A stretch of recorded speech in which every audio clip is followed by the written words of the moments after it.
जो विधायक जी को बोल्ड करेगा उसको 500 रुपए का इनाम मेरी तरफ से। यार विधायक जी तो आपके खिलाड़ी आदमी है। आउट है, स्टंप हो गया, फिक्स है मेरा। बोल्ड। हमारे घर में बिजली तब आया जब हम एमए पास कर चुके थे। क्या बात हाँ, तो मैंने मेमोरी के तौर पर लिखा कि यार तुम्हारा सामना मेरा तब हुआ जब हमने सारी पढ़ाई को पार कर चुके थे। पहला है जो हम लोग का घर में बाप दादा से लेकर पता नहीं, हम कह नहीं सकते, याद नहीं, लेकिन हम कभी अपने घर में साइकिल नहीं देखे। 10वीं 9वीं क्लास से हम शमशान में पर डे नहीं तो कम से कम सप्ताह में 2-3 बार जाकर बैठना मेरा ये शेड्यूल था। ये ऑफिस है क्या आपका? हाँ, ये हमारा प्रधान कार्यालय, मुख्य कार्यालय। ये जी, यही हमारा मुख्य कार्यालय है। आपके जो विरोधी हैं वो आपके ऊपर आरोप लगाते हैं कि आप सिर्फ एक कास्ट की पॉलिटिक्स करते हैं, अपनी कास्ट। इस पे आप क्या कहेंगे? आप झारखंड हो या भारत देश हो, आप कास्ट बेस्ड को मिटा नहीं सकते। देखिए मुख्यमंत्री जी दूरगामी सोच नहीं रखते हैं। एक आरोप लगता है झारखंड में डेमोग्राफी चेंज का, आप इससे कितना इत्तेफाक रखते हैं कि एमएलए साहब जो हैं ये सऊदी अरब से फंड ले रहे हैं? आपको क्या लगता है कि आने वाले दिनों में आपकी पार्टी के विधायकों की संख्या बढ़ सकती है और आप क्या कभी इस स्थिति में आ सकते हो कि सरकार बनाओ खुद? आप फ्री बीस को कैसे देखते हो? ना, उसको हम परहेज करेंगे। आइडियोलॉजिकली आप किसके करीब पाते हो खुद को? जो इंडिया गठबंधन है या फिर जो एनडीए गठबंधन? कैसे नेता लगते हैं आपको नरेंद्र मोदी प्रधानमंत्री? गैस की नाली से गैस बना, गटर की नाली से गैस बना रहे हैं। तो कभी बच्चे जो पूछते हैं कि आप ग्लो कैसे कर रहे हैं, तो बोलते हैं पसीना पोंछ के ग्लो करते हैं। लॉजिकल बात करिए, आप देश के प्रधान हैं। जो यहाँ के मुख्यमंत्री हैं झारखंड के, हेमंत सोरेन, वो कैसे लगते हैं? थलपति विजय आपको कैसे नेता लगते हैं? राहुल गांधी कैसे नेता लगते हैं? कितनी बार जेल, कितनी बार जा चुके हैं आप?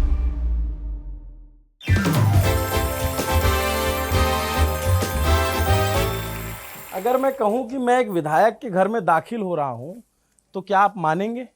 अगर मैं कहूं कि ये जो खपड़ैल सा मकान है ये एक विधायक का एक्चुअल मकान है और विधायक जी यहाँ रहते हैं, वो जो ऊपर इसकी ढलाई चल रही, क्योंकि बारिश का मौसम आने वाला है तो छत टपके नहीं, तो इसलिए इसकी ढलाई चल रही है और विधायक जी यहीं रहते हैं।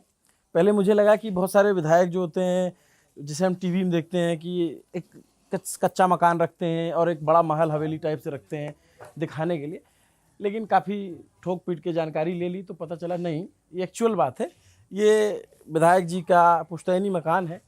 और आइए अब मैं आपको विधायक जी से मिलवाता भी हूँ। देश के बहुत सारे लोगों को लगे कि हैं ये भाई विधायक है, आ जाओ। ये विधायक जी के घर के अंदर आ जाते हैं हम। और विधायक जी जैसा कोई व्यक्ति आपको दिख रहा है क्या? ये भाई विधायक हैं, आपको पता नहीं लगेगा अगर आप झारखंड के बाहर के हैं, लेकिन झारखंड से हैं तो ज़रूर इनको जानते हैं और झारखंड के बाहर के भी बहुत सारे लोग इनको जानते हैं। बट ये विधायक जैसे लगते नहीं हैं। इनके पास सफ़ेद कुर्ता पजामा, बढ़िया जूता, बाहर कोई गाड़ी का काफिला भी नहीं है और सिक्योरिटी भी नहीं है। यार कम से कम विधायक के पास तो सिक्योरिटी तो होती है। एक्चुअली 3 अंगरक्षक हैं हमारे, लेकिन चूँकि मानवता, हम थोड़ा सा ख्याल रखते हैं मानवता का। उनको बोले कि आप विश्राम करिए, कोई बात नहीं। हमारे अभिनव भाई आ रहे हैं झारखंड विजिट करने के लिए और उनसे बातचीत हुई, उनसे हम लोग कुछ इंटरव्यू करेंगे।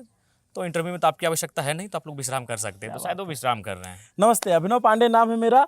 और अब जिन विधायक का आप इंटरव्यू देखने जा रहे हैं, इनको इनके समर्थक और बहुत सारे इनके चाहने वाले टाइगर बोलते हैं। टाइगर जयराम महतो, जो पिछली दफ़ा 2 विधानसभा चुनाव से सीटों से लड़े और एक विधानसभा से डुमरी से, जो गिरिडीह जिले की सीट है, झारखंड के सबसे युवा विधायकों में से एक विधायक चुनकर आए। और न ये बीजेपी से लड़े, न ये कांग्रेस और जेएमएम के गठबंधन से लड़े, इन्होंने अपनी पार्टी बनाई और उससे चुनाव लड़े। आपराधिक सरकार के रिकॉर्ड देखेंगे तो इनके ऊपर 14 मुकदमे हैं। तो वो इनको मानेगी, सरकार के नज़रिए से देखेंगे तो बोलेंगे इतने सारे मुकदमे, 14 मुकदमे, उसमें हत्या के प्रयास से लेकर के तमाम मुकदमे हैं। जब युवाओं की नज़र से देखेंगे तो उस नेता के तौर पे ये दिखेंगे जिसमें ये सबसे ज़्यादा लड़ते भिड़ते नज़र आते हैं, सबसे ज़्यादा मुद्दे उठाते नज़र आते हैं और कहीं पे भी हो ये पहुंच जाते हैं। 24 घंटे एक्टिव रहने वाले विधायकों में इनकी गिनती की जाती है। और 2 साल हो गया करीब आपको विधायक बने? हाँ, 1.5 साल। 1.5 साल, नवंबर का महीना था। तो यार कैसे विधायक बने आप? 1.5 साल में आप अपना मकान नहीं बना पाए? देखिए, आप विधायक बने और विधायक बनने से पहले अगर आप मेरे बारे में जानेंगे तो बड़ा आश्चर्य होगा और शायद देश के उन युवाओं को भी एक प्रेरणा मिलेगी। जिस दिन मैं विधायक नहीं बना था, उस दिन मेरे घर का जो इनकम था वो 3 पेंशन से चलता था। कोई अस्थाई नौकरी नहीं, कोई अस्थाई सेवा नहीं, कोई बिजनेस नहीं, 3 पेंशन। मेरे परिवार में 7, अभी तो 2 सदस्य बढ़ गए हैं, भाई का शादी हुआ, उसकी एक बच्ची हो गई, लेकिन हम लोग उस समय जब शुरुआत हुआ तो हम लोग 5 सदस्य थे, 2 भाई, हमारी माता, हमारी दादी और हमारे चाचा। तो हमारे जो चाचा हैं, पिताजी मेरे झारखंड आंदोलनकारी हैं। जब झारखंड अलग राज्य की लड़ाई हो रही थी तो सर पे उनकी लाठी लगी और फ्यूचर में जाके ब्रेन ट्यूमर बनी और उनका डेथ हो गया, यानी मेरे पिताजी नहीं है। अब रह गए मेरे घर में मेरे चाचा। तो चाचा ने शादी नहीं किया है, इसलिए शादी नहीं किया, हालांकि उनकी उम्र भी हमें लगता है 55 से 60 के बीच होगी। उनकी दोनों आंखें नहीं है, वो जन्मांध है, जन्म से अंधे हैं। तो उनको विकलांग पेंशन मिलता है जो झारखंड में 1000 रुपये है। अच्छा। वो भी फिक्स नहीं है, 4 महीने, 5 महीने, 6 महीने। उसके बाद मेरी दादी है जिनकी अनुमान आयु लगभग 95 से 100 के आसपास की है, तो उनको मिलता है वृद्धा पेंशन, वही 1000 रुपये। उसके बाद हमारी माताजी को मिलता था विधवा पेंशन 1000 रुपये, लेकिन चूंकि वो झारखंड आंदोलनकारी की पत्नी है तो फिर हमने वो सरकार का जो पेंशन योजना है आंदोलनकारियों को, वो उनको 3500 मिलता है, यानी वो अब माँ को मिलता है 3500, दादी को 1000 और मेरे चाचा को 1000, यानी कह सकते हैं 5500। और खैर मेरे हमें लगता है कि आंदोलन मारने के बाद 500 बढ़ा, यानी 5000 रुपये हमारे घर में पेंशन से आता, तो भी फिक्स नहीं, वो 4 महीना में आए, 5 महीना में। यानी ऐसे परिवार से हम विधायक बने हैं जहाँ 3 लोग पेंशन प्राप्त करते थे, एक विधवा पेंशन और बाद में वो राजकीय आंदोलनकारी का आश्रित पेंशन बना, एक विकलांग पेंशन जो मेरे चाचा हैं जिनकी दोनों आंखें नहीं, और मेरी दादी जो लगभग 100 वर्ष के आसपास है। तो हम वहाँ से निकल कर आए और एक सामान्य सा परिवार है। अभी आप जाके देखिएगा तो मेरे घर का जो बिजली का बोर्ड है वहाँ हम तारीख लिख दिए हैं। तारीख हमने इसलिए लिखा कि हमारे घर में बिजली तब आया जब हम एमए पास कर चुके थे। क्या बात। हाँ, तो मैंने मेमोरी के तौर पर लिखा कि यार तुम्हारा सामना मेरा तब हुआ जब हमने सारी पढ़ाई को पार कर चुके थे, इसलिए मैंने अपने बिजली के बोर्ड में लिखा है, तारीख लिखा होगा जो भी तारीख है, जब मैंने एमए की परीक्षा को पास कर लिया तब मेरे घर में बिजली आई। और उसके बाद मैंने सोच सकते हैं कि हम किस परिवार से निकल कर यहाँ तक आए हैं, एक सामान्य सा परिवार, एक अति निर्धन परिवार। लेकिन कहते हैं कि कुछ लोग प्रतिभा मोहताज नहीं होती है और कभी आपकी नियति आपको एक मुकाम तक लेकर आती है। और मैं भी मानता हूँ कि हार्डवर्क के साथ साथ आपको थोड़ा सा हल्का सा लक चाहिए, तो वो हार्डवर्क के साथ मुझे लक मिला और झारखंड की राजनीति में एकाएक मेरा पदार्पण हुआ, जो कि आसान नहीं है। आज के दौर में अगर आप राजनीति में आते हैं तो 2-3 लोग ही राजनीति में आ सकते हैं, या तो आपके परिवार से कोई विधायक, सांसद, मंत्री रहे हों, या तो आपकी एक बहुत बड़ी पेट हो, या तो फिर बहुत सारे पैसे हों। जैसे इस बार की अगर आप बात करेंगे तो हमें लगता है कि 18 से 19 विधायक चुने नए झारखंड की असेंबली में। उसमें सबसे गरीब विधायक भी हम रहे, सबसे कम उम्र का भी विधायक हम रहे, और पहला विधायक रहे जो दूर दूर तक जिसका पॉलिटिकल लोगों से परिवार में किसी का नाता नहीं था। 3 विधायक हमें लगता है कि ऐसे हैं जिनके परिवार में कोई विधायक नहीं, लेकिन 2 विधायक जैसे हजारीबाग और मांडू वो चुनाव लड़ चुके थे और आर्थिक रूप से वो सक्षम है, और ये संभावना थी कि आज नहीं तो कल वो लोग विधायक बनेंगे। और पारंपरिक दलों से लड़े। लेकिन पूरे झारखंड की राजनीति में अभी अगर बात करें तो इंडिया गठबंधन, उसके पास 56 सीटें हैं, एनडीए गठबंधन उनके पास 24 सीटें हैं, और 1 सीटें मेरे पास है। झारखंड में 3 फोरम है, उसमें से अकेला विधायक हम इधर हैं, बाकी एक एनडीए साइड है, एक इंडिया साइड है। तो आप समझ सकते, आप न सत्ता के साथ हैं न विपक्ष के साथ हैं, आप अलग हैं, अलग धारा में है। और वहाँ से हमने पहचान बनाई, वहाँ से हमने जगह बनाई, और बेबाक तरीके से लोगों को मुद्दे को लेकर हम फाइट किए, उनकी आवाज़ बने, और लोगों का आशीर्वाद भी मिला कि ये चमत्कारिक लगा। लोगों को बड़ा लगा कि आश्चर्यजनक। कई दिन तो विधानसभा के बाद लोग लगभग 1 सप्ताह तक चर्चा की कि भाई हुई जयराम महतो, ये 29 साल का नौजवान कौन है जिसने झारखंड की राजनीति के समीकरण को बदला। तो ये रहा, मैंने अचानक से राजनीति में आना हुआ, क्योंकि सपने में भी हम लोग कैसे सोचेंगे इस परिवार से। आप जहाँ खड़ा है, वाकई में मतलब आप जो बात कह रहे हो मैं उससे रिलेट कर पा रहा हूँ। जो मैं देख रहा हूँ, हम लोग भी, मैं भी गांव के परिवेश से हूँ, लेकिन हमारे घर में तो तब भी सरकारी नौकरी वाले रहे, तो लेकिन हमने इस तरह के मकान देखे हैं, अब नहीं देखते।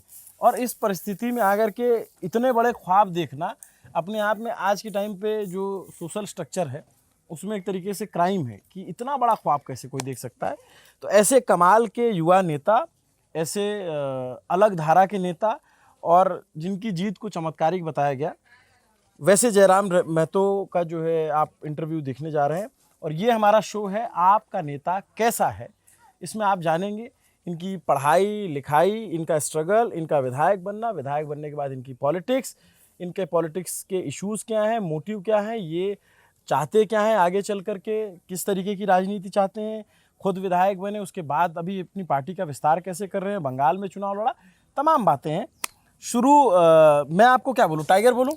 नहीं कोई बात नहीं, जो आपको जो क्या पसंद बोलते हैं लगे। आपके आपके समर्थक क्या बोलते हैं? समर्थक तो टाइगर ही बोलते हैं, क्योंकि बचपन से क्रिकेट खेल, फुटबॉल खेल में थोड़ा सा चंचल स्वभाव रहा है, तो उसी के अनुसार ये नामकरण हुआ है, तो उसी को अभी जी रहे हैं। तो पहले आप मुझे अपने थोड़ा घर के बारे में बताओ। जैसे ये आपका आपके लैंड प्रेमाइसिस इतनी पूरी है जितने में दिख रहा है हमें। हाँ, यहाँ जो पेड़ सब दिख रहा है, हाँ, हाँ वहाँ तक लगभग है, मैंने कर सकते हैं, हाँ हो जाएगा 125 मीटर मतलब तक। ये आपकी पुश्तैनी जो भी हाँ, है। पुश्तैनी जमीन है और हमारी। आपके मतलब परिवार के लोग क्या करते रहे? खेती किसानी?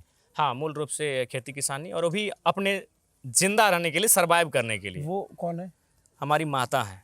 वो आपकी मम्मी है? हाँ जी, हमारी माता देखिए है। कोई मतलब, और ये आपकी कोई पड़ोसी हैं? हाँ, हमारी भाभी लगेंगी। भाभी लगेंगी।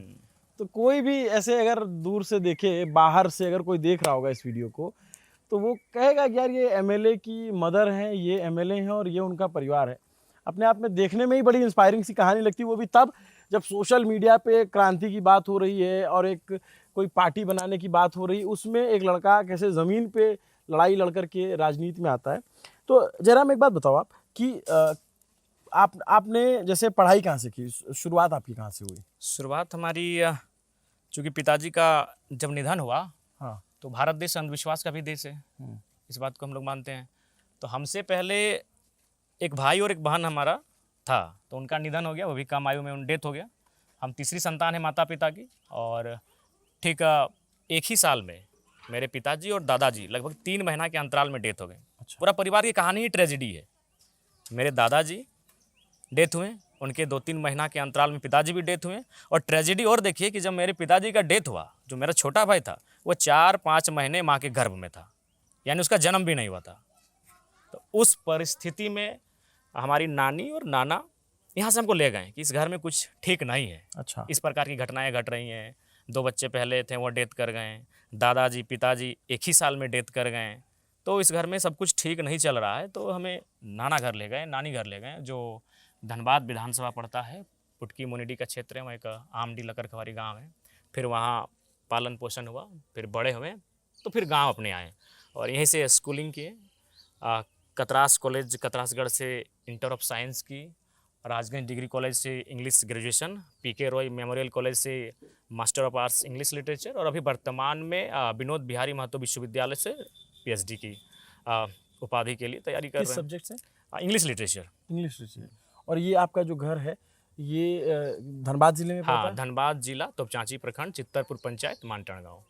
और कोई भी आपके घर पे ऐसे आ सकता है? हाँ, कोई रोक टोक नहीं, कोई परहेज नहीं, क्योंकि लोगों ने हमें बनाया। हमें ना हमें किसी पार्टी से का समर्थन है, ना किसी का, मेरे पास कार्यकर्ता भी नहीं थे। हाँ।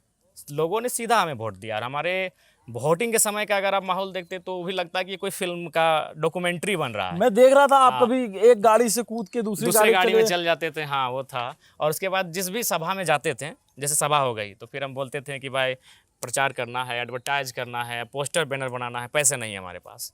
फिर हम एक गमछा खोल देते थे और लोग अपना डोनेशन शुरू करते थे। अनुमानित कभी 50,000 तो कभी 5 लाख तक का भी डोनेशन मिला एक सभा में, एक कार्यक्रम में। जैसे मेरा भाषण खत्म हुआ, अब सभा समाप्त का समय आया, तो हम लोग अपील करते थे जनता से, और 50,000 से लेकर 5 लाख तक का डोनेशन, माने कुल मिलाकर सीधे कह सकते हैं कि जनता ने सीधा चुनाव लड़वाया है। इसीलिए हम लोग कभी कोई बैरियर नहीं रहा हमारे और जनता के बीच। बट ये बताओ आप पॉलिटिक्स में कैसे आए? थोड़ा इधर दिखाइए, थोड़ा अपना इधर चलते हुए देखते हैं। पॉलिटिक्स में आने का कारण था, एक छोटा सा मूवमेंट हुआ था। हाँ। तो उस मूवमेंट में मीडिया से फेस हुए हैं। क्या मूवमेंट था वो? भाषा को हाँ, लेकर के? भाषा को लेकर था। जो लैंग्वेज मूल रूप से बिहार राज्य की है, और कुछ पड़ोसी जिले हैं हाँ। बिहार की सीमाओं से सटे हुए, उनमें थोड़ी बहुत बोली जाती है।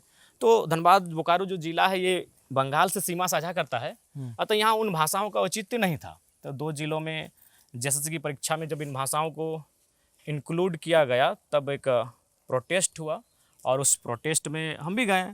तो मीडिया जब सवाल जवाब करती है, तो मैंने बड़ी तार्किक रूप से अपनी बातों को रखा। छोटी छोटी नुक्कड़ सभाएं हो रही थी जागरूकता को लेकर, वहाँ मैं जाता था। तो इसी क्रम में, कौन सा साल था ये लगभग 2022 का साल था, 10 जनवरी 2022, यानी जब झारखंड राज्य ने मेरा परिचय पाया, वो तारीख थी 10 जनवरी 2022। उससे पहले हम भी गुमनाम थे। उससे पहले कभी किसी स्टूडेंट यूनियन वगैरह से जुड़े किसी थे? में नहीं, कोई भी ऐसी कोई एक्टिविटी नहीं थी। लोग अगर जानते थे तो एक खेल के क्षेत्र में जानते थे, एक पढ़ाई के क्षेत्र में जानते थे, उसके अलावा हमारे आसपास बस अपने प्रखंड भर कुछ गांव में लोग जानते थे। तो 10 जनवरी 2022 को ही मेरा परिचय झारखंड से हुआ और उसके बाद झारखंड से बाहर भी हुआ। पहला पहला आपका मीडिया इंटरेक्शन और ये सारा कुछ पहली बार है। हाँ, पहली बार, और उसी दिन से हम चर्चा में आए।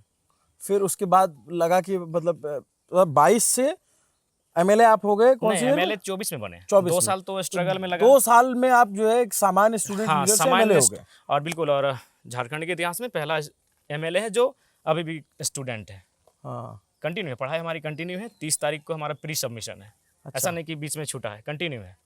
अगर हम एमएलए नहीं होते तो विद्यार्थी होते ही। तो एमएलए और विद्यार्थी हिस्ट्री में शायद झारखंड के पहली बार है कि कोई विद्यार्थी बार। एमएलए और दोनों चीज़ों को जी रहा है। और पढ़ भी रहे हो आप? हाँ बिल्कुल, अभी जस्ट आप आए, उससे पहले 2-3 नोट्स हम पढ़ के आए हैं।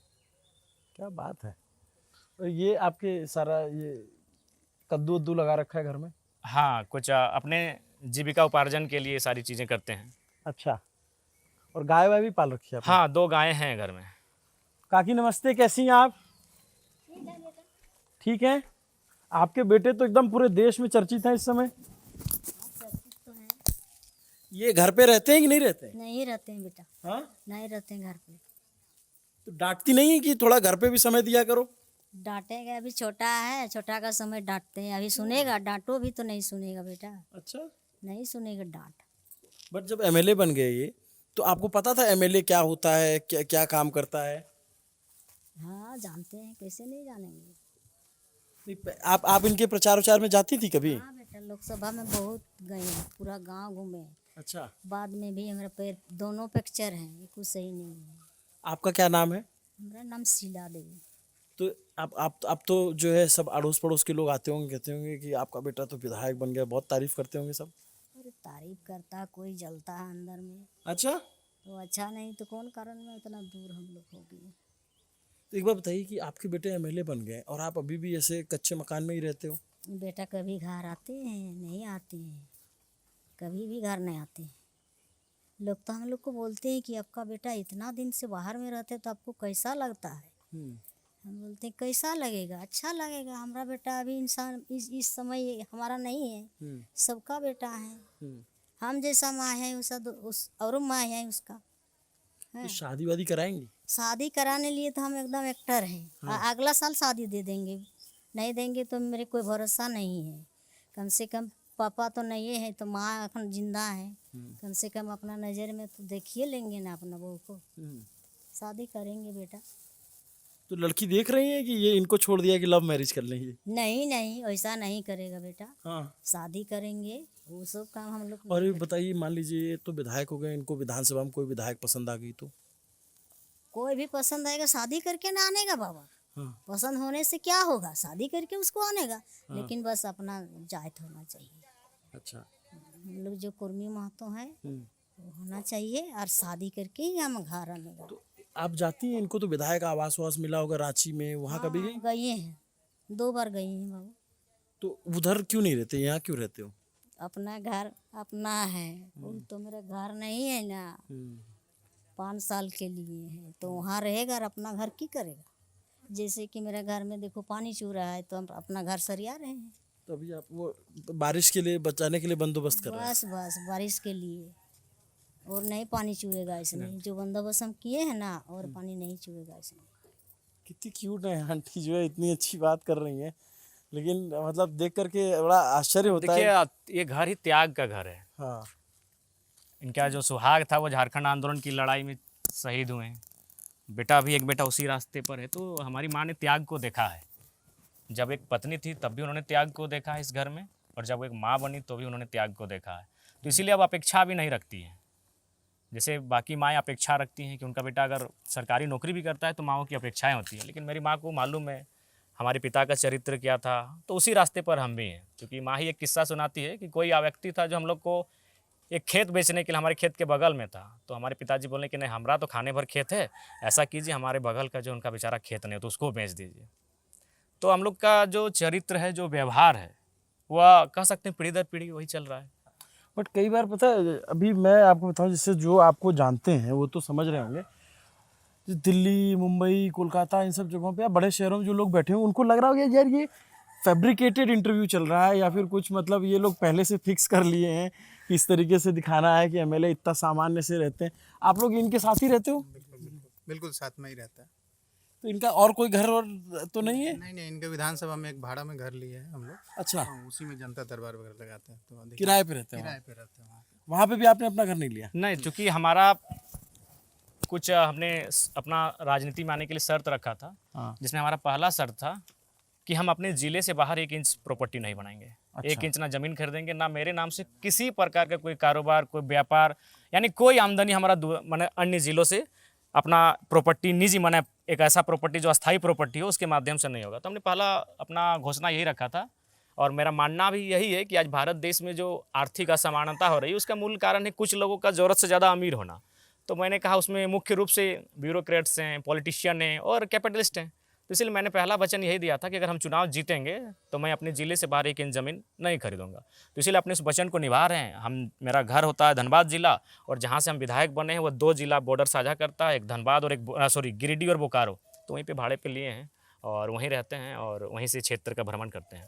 एक बार बताओ, एमएलए को झारखंड में एमएलए निधि कितनी है और उसकी सैलरी कितनी होती है? टोटल 2,13,000 हम लोग के अकाउंट में आता है सैलरी? हाँ, शायद बेस है आपका 60,000, बाकी इधर उधर भत्ता सब मिला के 2,13,000 हमारे अकाउंट में आता है।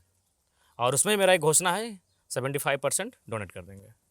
मतलब मैं शायद पहले विधायक मुझे ऐसे मिले जिनसे मुझे ये लग रहा है, पूछना पड़ रहा है कि सैलरी कितनी मिलती, वरना विधायक जी लोगों को सैलरी कहाँ जरूरत पड़ती मेरे भाई। हाँ, बात तो सही है। आपके साथ ही बहुत सारे विधायक हैं, आप देखते होंगे। हाँ, सैलरी की कोई आवश्यकता नहीं, उनका काफ़ी संपन्न है और हमको लगता है उनका कई साल आज से अगर ना भी कमाए बैठ जाएं घर में तो जीवन यापन हो जाएगा। तो अभी झारखंड के विधायकों को अकाउंट में 2 तो लाख ये आपने अभी स्ट्रक्चर बनाया? नहीं, पिछले 3 साल से जब माँ बीमार हुई हाँ। तो ये वॉशरूम है या हाँ, कमरा ये है? वॉशरूम है। और ये कुआं है, इससे पानी आता है? हाँ हाँ, ये नीचे एक कुआं है फिर। लेकिन बड़ा खूबसूरत जगह पे है आपका घर, पूरा पहाड़ वहाड़। वो पार्श्वनाथ की पहाड़ियाँ जी, हैं वो क्या? पारसनाथ की पहाड़ी है, झारखंड की सबसे ऊंची चोटी, हाँ। ऊंची पहाड़ी पारसनाथ वही है। अच्छा, वही सबसे ऊंची हाँ, पहाड़ी वही है। पारसनाथ की पहाड़ी वही है। लेकिन आप बहुत प्रकृति के गोद में रहते हो, क्यूआई ठीक है आपके यहाँ का? हाँ, ठीक ठाक है, यहाँ का मौसम भी सुहाना है, मनोरम क्षेत्र है। तो 2,13,000 आपकी सैलरी है, उसमें आप 75% लोगों को दे दे देते हो, देते हैं। और बाकी बचा अपने लिए खर्च करने के लिए? हाँ, अपने लिए खर्च करते हैं, कभी घर में दे देते हैं। 2-4 महीना में आके 50,000 60,000 रुपये घर में जीविका उपार्जन के लिए, राशन पानी के लिए या फिर कुछ छोटी मोटी ज़रूरतों को पूर्ति के लिए आके घर में देते हैं। तो हम लोग चलें थोड़ा बाहर तक चलते हैं घूमते हुए। लेकिन मैं कई बार आश्चर्य में आ जा रहा हूँ जयराम जी, कि लोग सोचेंगे यार कि ये कैसा विधायक है कि पैसा नहीं ले रहा है, और जब पैसा नहीं कमाएगा तो आगे चुनाव कैसे लड़ेगा? आगे भी तो आपका जो अच्छा, पहला आपने लोकसभा का चुनाव लड़ा ना, पहले उसके उस चुनाव की कहानी बताइए। लोकसभा का चुनाव तो ऐसा लग रहा था जैसे कोई फिल्म शूटिंग हो रहा है। अच्छा। बहुत मतलब जहाँ जाते थे लोगों का एक जनसैलाब उमड़ता था। अच्छा। बिना बस एक सोशल मीडिया में पोस्ट होता था, हाँ 30 सेकंड 40 सेकंड का एक रील वायरल होता था। हाँ हाँ, 4-5 लोग जो इन्फ्लुएंसर है उनके माध्यम से उसको सर्कुलेट किया जाता था, और उस जगह में बिना कोई स्टेज नहीं, मेरे कार्यक्रमों को आप देखे होंगे, कोई स्टेज नहीं, एक स्कॉर्पियो होता था, बस एक डीजे का गाड़ी सेटअप जो हमारे दोस्त चाहने वालों का होता था। उस पे आपने डेट लिख रखी है क्या? इसमें नहीं, अंदर वाले में। अच्छा, अंदर वाले। हाँ, अंदर वाले बोर्ड में लिखा है। और ये आपकी दादी हैं? हाँ, दादी हैं। दादी नमस्ते। हमें मोर कहिया घर कर रहे हो, हमें मोर तो बियाह कर रहे तो और जीते जी घर बनता है। क्या कह रही हैं? ये कह रही कि हम मर जाएंगे तब घर बनाओगे क्या? माने अभी हमें चूंकि अपन घर बनेलिए ने, हाँ। तो एकर घर बनवल हम कहियो नहीं सुते पारी, ती घर ये बने थी, एगो बाथरूम बनाई चलो बाबा, बनता है। एगो बाथरूम बनाई। इनकी दादी जो है अपने पोते विधायक जी से मांग कर रही कि एक बाथरूम और एक विधायक। एकर आधे छटकी मैया आधे गड़िया चलबे वाले। हाँ। मोबाइल देखो क्या कह रही है? वो जो पोती है ना, हाँ। उनके बारे में बोल रही, गाड़ी में बैठ के मोबाइल देख रही, छोटी बच्ची है जो, उसके बारे में बोल रही। वो जो गड़िया हो, तो घर बनवाने के लिए आप कह रही हैं इनसे? घर नहीं बनाने सकता है, हाँ। हम मर जाएगा तब घर बनेगा, और बिहा नहीं करेगा, शादी नहीं कर रहे? नहीं शादी करता तो हम मर जाएगा। नहीं नहीं, अरे अभी आप नहीं चलेंगी? हम नहीं बाजबो बाबा। देख इटा की देखी इटा है और यहाँ एक पेस मेकर लगा है, हाल फिलहाल बीमार हुई थी, अच्छा। वही बता रही है। नहीं नहीं, ईश्वर आपको दीर्घायु रखेंगे और आप जो है बहू भी देखेंगी, पोते पोती भी देखेंगे। ये चीज है आए पोछ के एकरा पोसलिया है आटा लपसी खा रही। क्या कह रही हैं?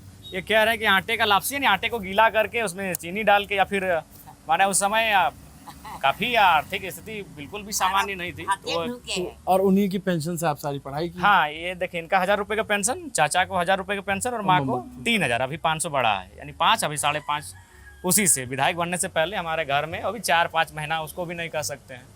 मूल रूप से खेती होता था, वही खेती के सहारे हम लोग सर्वाइव किए हैं। थोड़ा बाहर से आना जरा, विधायक जी का घर बाहर से दिखाना। जो लिखा है ये कब बना ये वाला पोर्शन आपका? ये एक शायद इंदिरा आवास है। और ये आपके पिताजी की फोटो है? हाँ, पिताजी की फोटो है। ये इनके पिताजी की फोटो है, शहीद कृष्णा प्रसाद महतो। और ये इंदिरा आवास में मिला था? हाँ, ये इंदिरा आवास है। ये शायद 2011 के आसपास मिला है। ये विकलांग कोटे से चाचा को मिला है।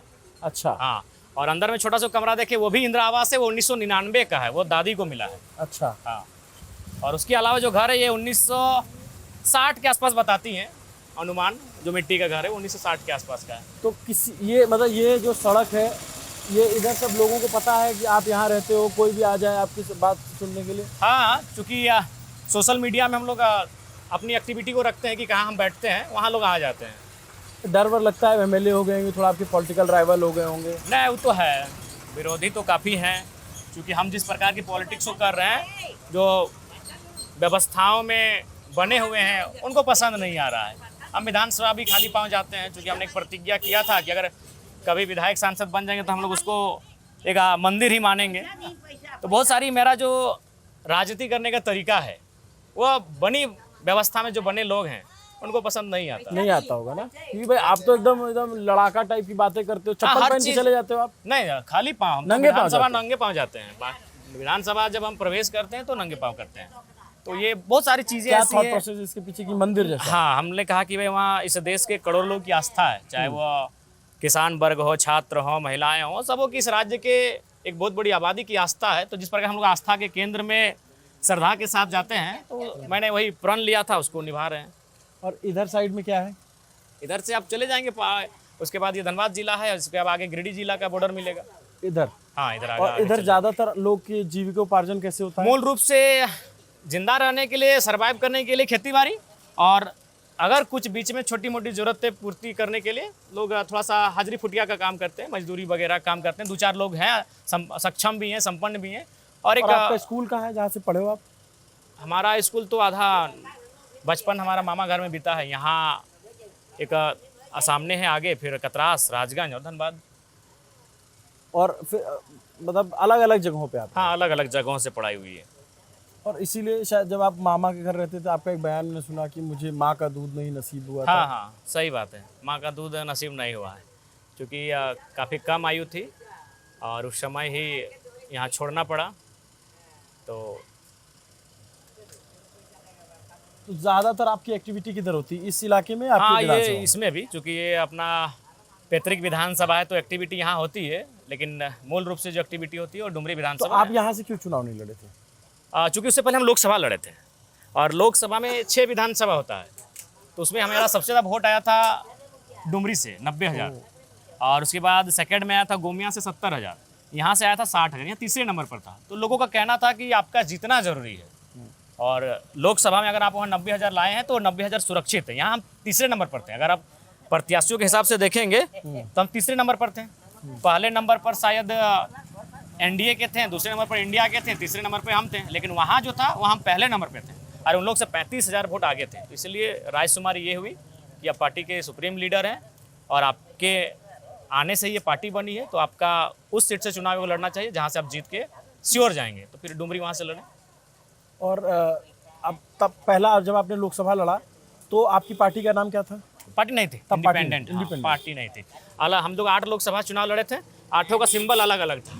8 का हाँ, अलग? जैसे मेरा एक गैस सिलेंडर था, किसी का हेलमेट था, किसी का चले हम कैंची लोग इधर था, चलते चलते बात करें, आपके थोड़ा हाँ। गांव भी देखेंगे। किसी का आपका गन्ना था। अच्छा, ये हाँ अच्छा, हाँ, मतलब वो क्षेत्र को नाप लिए हैं, 55-60 सालों में क्षेत्र को नाप लिए हैं कि कितने कदम में उनका घर है। ये आपके मतलब जो हाँ सगे चाचा हैं। सगे चाचा हैं, हमारे पिताजी के सगे भाई हैं और 100% दिव्यांग हैं। तो अभी बिल्कुल भी मतलब नहीं देख नहीं पाते हैं। उनको मैंने अनुभव हो चुका है। अब जीवन का 55-60 साल जहाँ बीता, उनको अब अनुभव हो चुका है कि उनका घर कहाँ है, घर का दरवाजा किधर से है, रास्ता किधर से है, कुआं कहाँ है, खेत हिंदी कहाँ बोलते है। हैं? हाँ हिंदी बोलते हैं। बात करेंगे।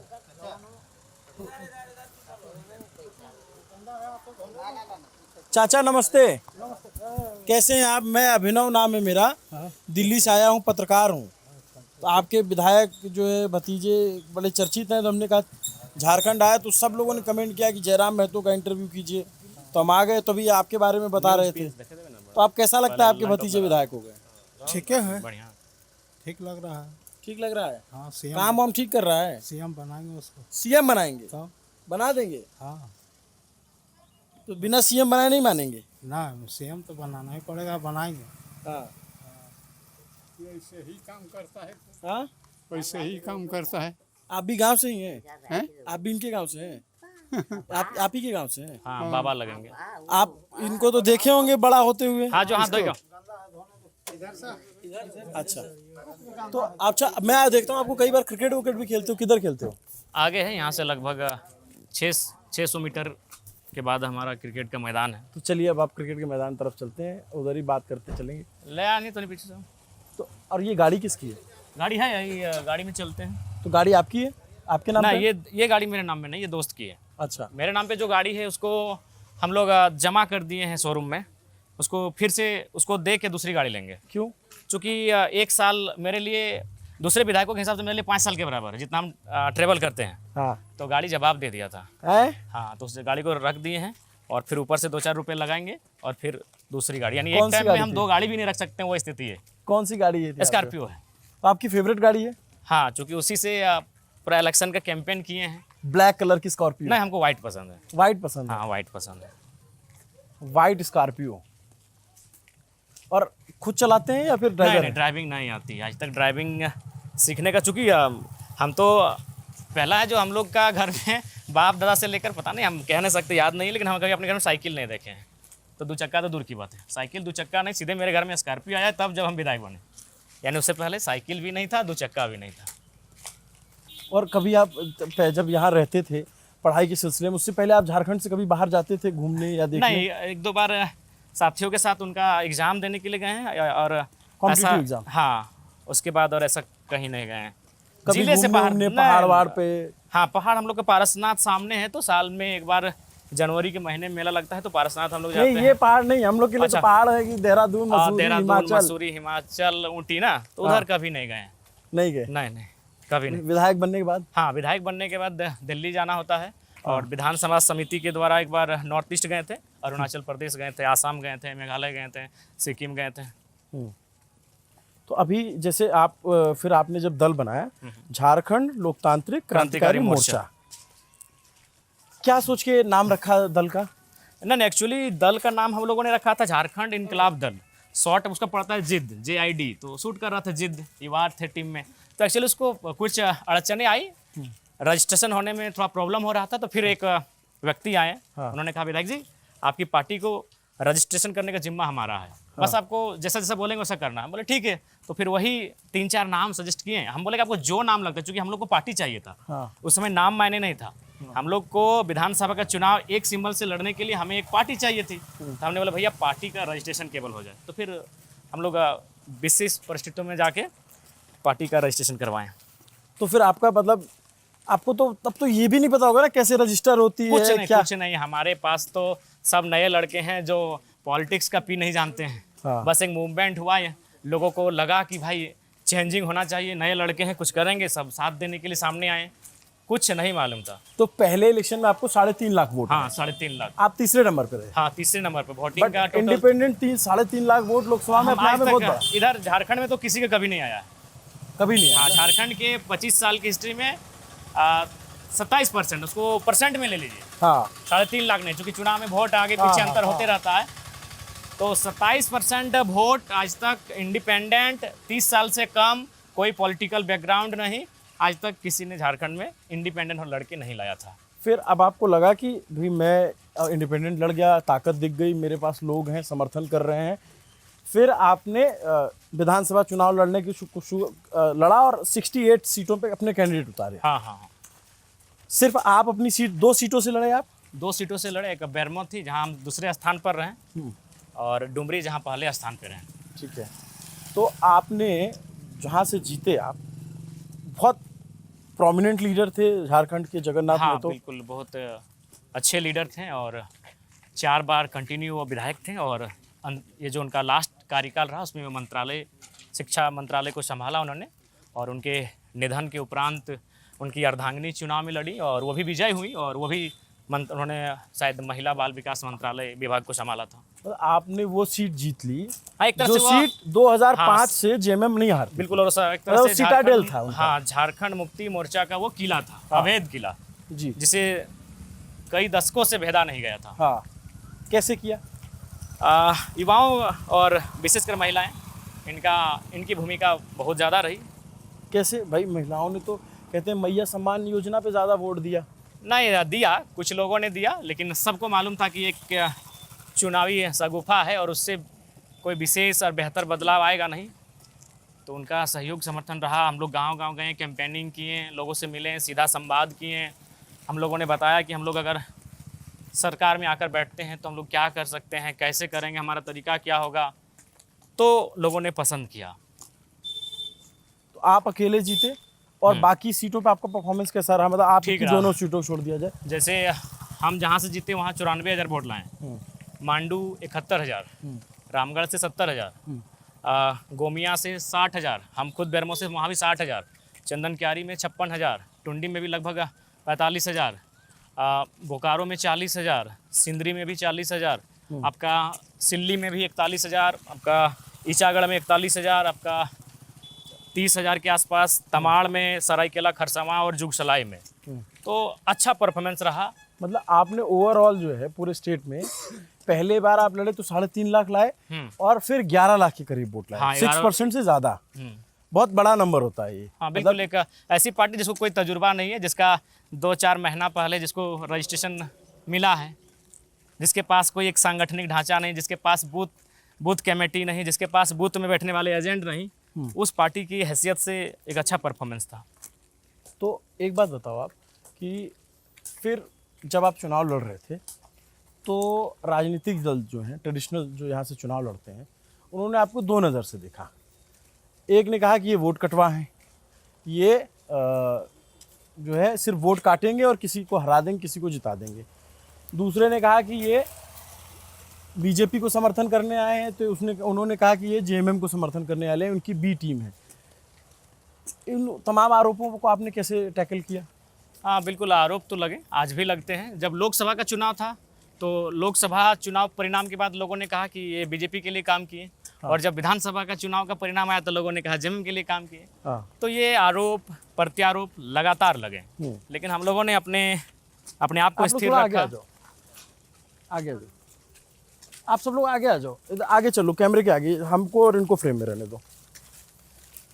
चुनौतियाँ आई, बहुत सारी चुनौतियाँ आई, और चूँकि हमें लगता है कि अगर हमारे स्थान पर कोई दूसरा नौजवान होता तो शायद मानसिक रूप से काफ़ी डिस्टर्ब हो जाता, लेकिन हमने उन चीज़ों को एकाग्र रखा, और उसके लिए 2 चीज़ें कारण रही मेरा ये मेंटली स्ट्रांग रहने का। लोग थोड़ी सी बातों पर अपना आपा खो जाते हैं, और पूरे राज्य के जो मेन पार्टियां थीं, बड़ी पार्टियां थीं, उनकी साजिशों का हमने सामना किया। तो उसका कारण रहा कि मेरा एक समय शमशान में हम बिताते हैं। हाँ, अभी विधायक बनने के बाद हम नहीं जाते हैं, समय नहीं मिल रहा है। तो मेरा एक कम से कम हमको याद है पिछले 10वीं 9वीं क्लास से हम शमशान में पर डे नहीं तो कम से कम सप्ताह में 2-3 बार जाकर बैठना मेरा ये शेड्यूल था। तो वहाँ बैठने से हमको मानसिक रूप से हम बहुत सशक्त हो गए। शारीरिक तो कभी बीमार हो जाते हैं, दौड़ते हैं धूपते हैं तो खाना टाइम पे नहीं, लेकिन मानसिक रूप से हम काफ़ी सशक्त हो गए। शमशान से मेरा लगातार नाता रहा। कुछ वाक्य तो ऐसे हैं जो आपको बताएंगे तो बड़ा आश्चर्यजनक लगेगा। प्लीज़ बताओ आप। एक छोटे बच्चे का निधन हुआ था, तो निधन हुआ था तो अनुमान हम लोग की धारणा है कि उसने जिन वस्तुओं का उपयोग किया है उसकी चिता को दफनाने के साथ साथ उन वस्तुओं को भी फेंक दिया गया वो जहाँ उनको दफनाया गया था। हम गए एक दिन वही शमशान की यात्रा में तो देखिए एक हॉर्लिक्स का, चूँकि उस समय हम 9वीं क्लास में होंगे, 8वीं क्लास में होंगे, छोटा थे, नहीं शायद 9वीं में थे, तो इतने छोटे में आप शमशान जाने लग गए थे? हाँ, तो हमने उस हॉर्लिक्स के डिब्बे को उठाया और देखा कि 1-2 चम्मच उसने खाया होगा। फिर हमें हल्का सा ऐसे अपना उंगली घुसाएं, ऊपर में एक राउंड किया और जो गीला था उसको फेंक दिया और शीशे को लेकर आ गए। और वही हमारा ग्राउंड के बगल में वो पेड़ है, वहीं रख दिए कि हमको मालूम है घर में लोग अगर जरका भनक लगेगा तो हमको घर में रहने नहीं दिया जाएगा, कि तुम शमशान में या जो डेथ कर गया है उसके लिए वो फेंक दिया है, तुम उठा के खा गया। तो मेरा जो मेंटली रहा है, मेरा जो कुछ तरीका रहा है, वो मैंने सिस्टम से बड़ा हटके रहा है और मैंने व्यवस्थाओं के विपरीत रहा है। बट यार एक बात बताओ, हम लोग छोटे थे तो थोड़ा डर लगता था, भूत है, ये है, वो है, फलाना है, ढिमका है। आपको मतलब नहीं, ये कहाँ से आया? मतलब एक बच्चे के मन में ये थॉट प्रोसेस कैसे आ सकता है कि मैं शमशान जाके बैठूं? हाँ, और वहाँ की वस्तुओं का उपयोग कर लूँ, हाँ, ये मेरे जीवन में एक आश्चर्यजनक अनुभव रहा है। और उसी का मूल कारण है कि आज तक देखिएगा कि जितने भी आलोचनाएं हों, चाहे तीखी से तीखी हों, उन पर हम असहज नहीं होते हैं, सहजता के साथ काम करते हैं।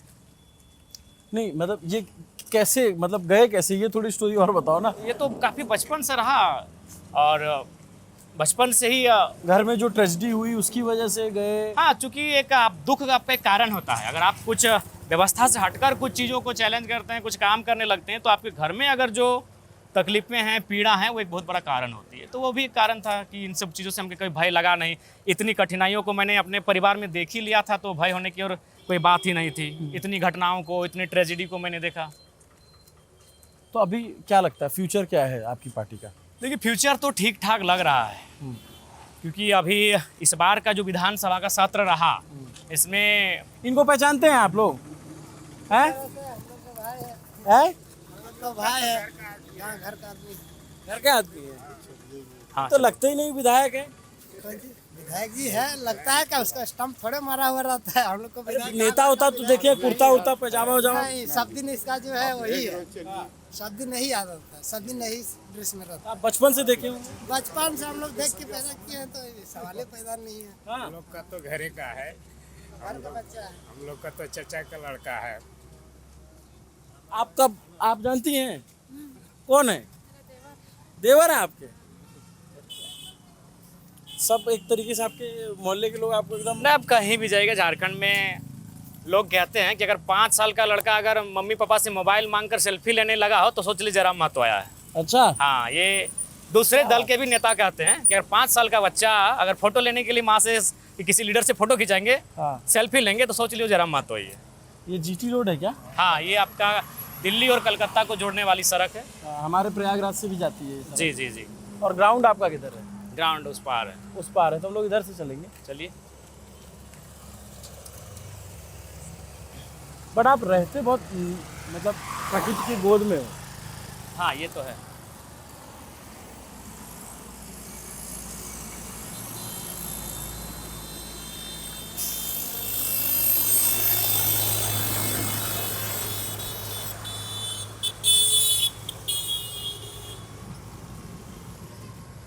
तोप चाची जगह का नाम है। हाँ, ये ब्लॉक है तोपचांची।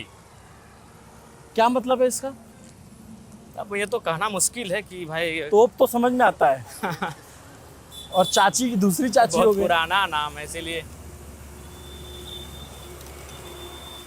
मानटान चौक। हाँ, गांव का नाम है, इस गांव का नाम है। अच्छा, मैं देखता हूँ आप विधानसभा में भी टी शर्ट उशर्ट पहन के। हाँ, यही टी शर्ट है, हैं? यही। वहाँ कई बार कई मंत्री भी बोलते हैं कि यार कम से कम खलता पजामा पहन के आओ, नहीं तो तुमको काम नहीं देंगे कोई भी योजना। हम बोले नहीं दीजिए, लेकिन हम तो भाई जो मेरा कंफर्ट जोन है हम उसी में आएंगे। तो बाकी आप एक बार बताओ, अब तो जैसे इतने दिन से चलो लड़ाई लड़ रहे हो, बट बहुत सारे लीडर ऐसे भी होंगे, मैं मानता हूँ हर दल में होते हैं, जो मानते होंगे कि अरे यार ये छोटा भाई जैसा है और मदद करते हो आपकी। हाँ, मानते हैं। हाँ बहुत सारे लीडर मानते हैं, बहुत सारे मंत्रीगण भी मानते हैं। हाँ। अच्छा मानते हैं, क्योंकि उनको लगता है कि ये लड़का अपना पहचान खुद बना के आया है। हाँ। और जो पॉलिटिक्स की परिपाटी है उसके विपरीत आया है। जब हम पहली बार विधायक बने और जिला के उपायुक्त से मिलने गए तो बेचारे 1 घंटा हमारे साथ बैठे। अच्छा। गिरिडीह जिला के उस समय के डीसी हाँ। 1 घंटा बैठे और पहला सवाल यही कि जरा महतो कौन, कैसे यहाँ तक एक बनी व्यवस्था होती है जिसमें बहुत सारा धन लगता है, एक पुरानी पार्टी होती है, उस पार्टी में एक सक्षम व्यक्ति होता है, 20-25 सालों का संघर्ष होता है, तब वो जाके विधायक बनता है, चुनाव लड़ता है। एक जयराम महतो जिसको आज साल भर पहले कोई जानता नहीं था, आज यहाँ कैसे है। तो 1 घंटा लगभग उपायुक्त महोदय से हमारी बातचीत हुई। सबको आश्चर्यजनक था कि जयराम महतो जब धनबाद के एसएसपी से मिले तो पहली बार उन्होंने भी यही सवाल किया कि एक परिपाटी होती है चुनाव लड़ने की, एक परिपाटी होती है विधायक सांसद बनने की, उस परिपाटी को तोड़कर आप आए हैं कैसे। बट जैसे बहुत सारे लोगों के लिए जो यूथ पॉलिटिक्स में आना चाहता है उसके लिए भी तो केस स्टडी है ना ये। बिल्कुल स्टडी है, कि आसान नहीं है। मतलब हर तरीके की भाई राजनीति में तो हर तरीके के प्रपंच आपको झेलने पड़। ये ऑफिस है क्या आपका? हाँ, ये हमारा प्रधान कार्यालय, मुख्य कार्यालय ये जी, यही हमारा मुख्य कार्यालय है।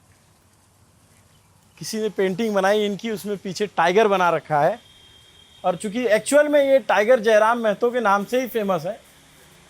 मतलब इनके समर्थक तो क्या, मतलब हर कोई कमेंट में भी जो लिखता है वो टाइगर ही लिखता है, टाइगर का इंटरव्यू कीजिएगा, टाइगर का इंटरव्यू कीजिएगा। तो हमने कहा इस बार झारखंड आए तो ज़रूर जो है, सबसे पहला आपका यही था ना, हाँ, जो एक खतियान संघर्ष समिति समिति था, उसके बाद दल बनाए।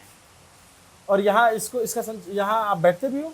कभी आते हैं और फाइलों को देखते हैं, जो काम जनता के माध्यम से, एप्लीकेशन के माध्यम से आते हैं उनको देखते हैं।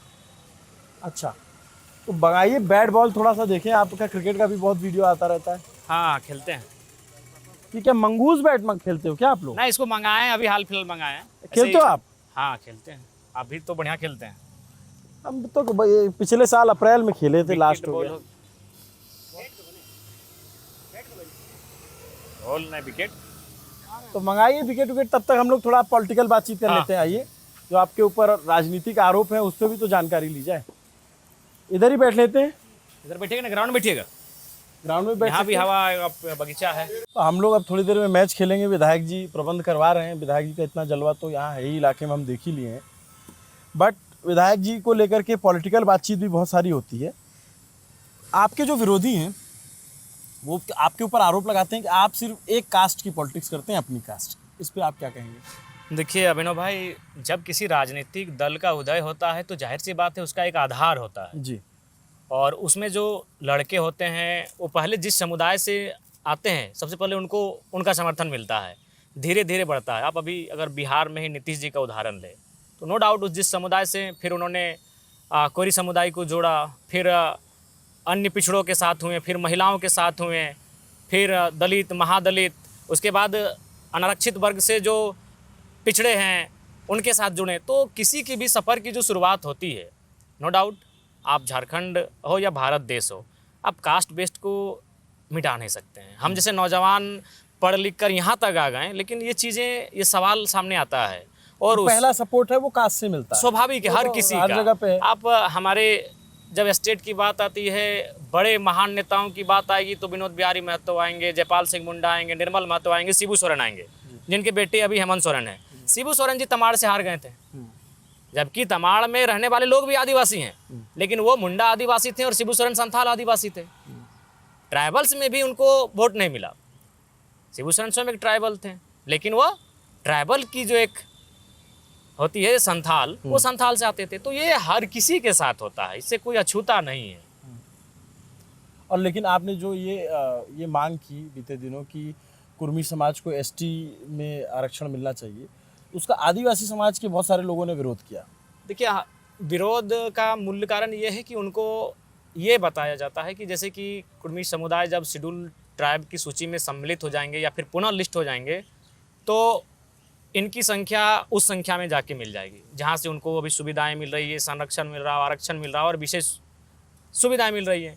तो ये चीज़ें प्रचारित की जाती हैं कि हमारे जाने से उनको नुकसान होगा, तो इसलिए उनके माध्यम से एक विरोध का स्वर गूंजता है। लेकिन इसका एक हल निकलना चाहिए, क्योंकि आज की लड़ाई नहीं है ये। जब तो आप क्यों चाहते हो कि कुर्मी समाज को एसटी में आरक्षण मिले? देखिए, उसके लिए जाहिर सी बात है आपका अस्तित्व है। अगर आप अस्तित्व विहीन हो जाएंगे, आपकी जो ओरिजिनल आइडेंटिटी है, आपकी जो मूल पहचान है, हमारा समुदाय अंग्रेज़ों के कालखंड में जितनी भी जनगणनाएं हुई थी, 1880-81 हो, 91 हो या 1931 तक, वहाँ तक हम लोग कभी प्रिमिटिव ट्राइब्स, कभी एबोरिजिन्स, कभी एबोरिजिनल्स, तो ये स्टेटस था हमारा। लेकिन जो बुद्धिजीवी वर्ग है या फिर जो चीज़ों को समझते हैं उनका मानना था कि कुर्मी समुदाय की जो ज़मीनें थी वो मूल रूप से उन जगहों पर थी जिनके नीचे खनिज संपदा थी। और आप भी जानते हैं कि ट्राइबल्स की ज़मीन का एक्वायर करना बहुत ही पेचीदा काम है। उनका तो नियम ये भी है कि उनकी ज़मीनें कई सालों के बाद वो लड़कर आपको बेची हुई ज़मीन को वापस ले लेंगे अगर आप ट्राइब नहीं है तो काफ़ी पेचीदा होता है उनकी ज़मीनों का अधिग्रहण करना। तो बड़ी चालाकी के साथ, बड़ी सोच विचार के साथ हमें शेड्यूल से बाहर कर दिया गया और उसका परिणाम है कि आज आप कोयला के लिए जानते हैं झारखंड को, कोयला की तमाम बड़ी बड़ी योजनाएं हमारी ज़मीनों पर हैं। बट बाकी स्टेट में तो एसटी में नहीं आते। नहीं तो हम लोग जो टोटेमिक कुर्मी हैं, अच्छा, हम लोग एक टोटेमिक कुर्मी और हमारी जो आबादी है वो मूल रूप से झारखंड, पश्चिम बंगाल, उड़ीसा और कुछ हमारी आबादी अंग्रेजों के कालखंड में असम में जाके तो बस बिहार और झारखंड नहीं, उनमें अंतर है। हाँ बिल्कुल, वो गोत्रधारी हैं, हम लोग गोष्ठीधारी हैं। ओके, जैसे हम सखवार हैं, कोई कड़वार है, कोई मुत्रवार है, कोई पुनरियार है, कोई हिंदियार है और उनका एक गोत्र होता है। जैसे अवधिया, कश्यप, सांडिल्य, इस प्रकार का उनका गोत्र होता है। उनका जो गोत्र होता है ऋषि मुनियों के नाम पे होता है और हमारा जो टोटेम होता है, जो गोष्ठी होता है, वो नेचर, प्रकृति के किसी जीव जंतु के नाम पे होता है। अच्छा एक बात बताओ आप कि मैंने देखा है आप जनता दरबार लगाते हो और रोज लोगों से मिलते हो डेली, ये आपका डेली का रूटीन है? हाँ, डेली का रूटीन। अगर हम फिट फाट हैं, क्षेत्र में है तो ये डेली का रूटीन है। और आप अधिकारियों को वहीं से फ़ोन करते वहीं से फ़ोन करते हैं। हैं? यार आपसे तो अधिकारी बहुत तंग हो जाते हाँ, हो। परेशान तो रहते हैं कि कोई विधायक अपने 5 साल के कार्यकाल में जितना पदाधिकारी को फ़ोन नहीं करता है, हम 1 सप्ताह में उतना फ़ोन कर चुके होते हैं। काम होता है उससे? देखिए, काम जो फिलहाल व्यवस्था है, हम कभी छुपाते नहीं है ना, सच कहने से हमें परहेज करते हैं। जो व्यवस्था बन गई है आज भारत देश की, वो पार्टिकुलर किसी स्टेट की नहीं, पूरे इंडिया की, उसमें काम आप संतुष्टि प्राप्त करने जैसा होता है कि हाँ, अगर आपने 10 काम दिया तो 5-6 काम हो जाएंगे। 10 के 10 बड़ी मुश्किल, बड़ा रेयर होता है। और आपको मैं देखता हूँ कभी कभार आप गवर्नर को डायरेक्ट फ़ोन लगा देते हो। हाँ, उसमें गवर्नर हाउस से भी फ़ोन आया हाँ। कि विधायक जी, महामहिम का एक प्रोटोकॉल होता है, जनता दरबार से पब्लिक के बीच से आप फ़ोन कर देते हैं उनको गृह मंत्रालय से, ये थोड़ा सा इसीलिए अगर कोई भी काम रहेगा तो आप हम लोग से ही कहिएगा।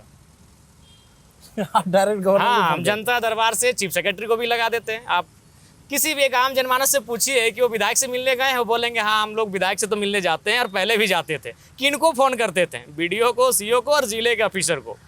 हम डीजीपी हो तो भाई लोग तो यहाँ तक कहते हैं गनीमत है आपके पास मोदी जी का नंबर नहीं है, तो आप उनको भी दिन में 2 बार फ़ोन कर देते कि मोदी जी एगो मैटर है थोड़ा देखिएगा। तो ये है कि कोई भी रहे, अगर नंबर आप जुगाड़ कर दिए तो हम यहीं से फ़ोन हैं। लगाएंगे। कैसे नेता लगते हैं आपको नरेंद्र मोदी प्रधानमंत्री?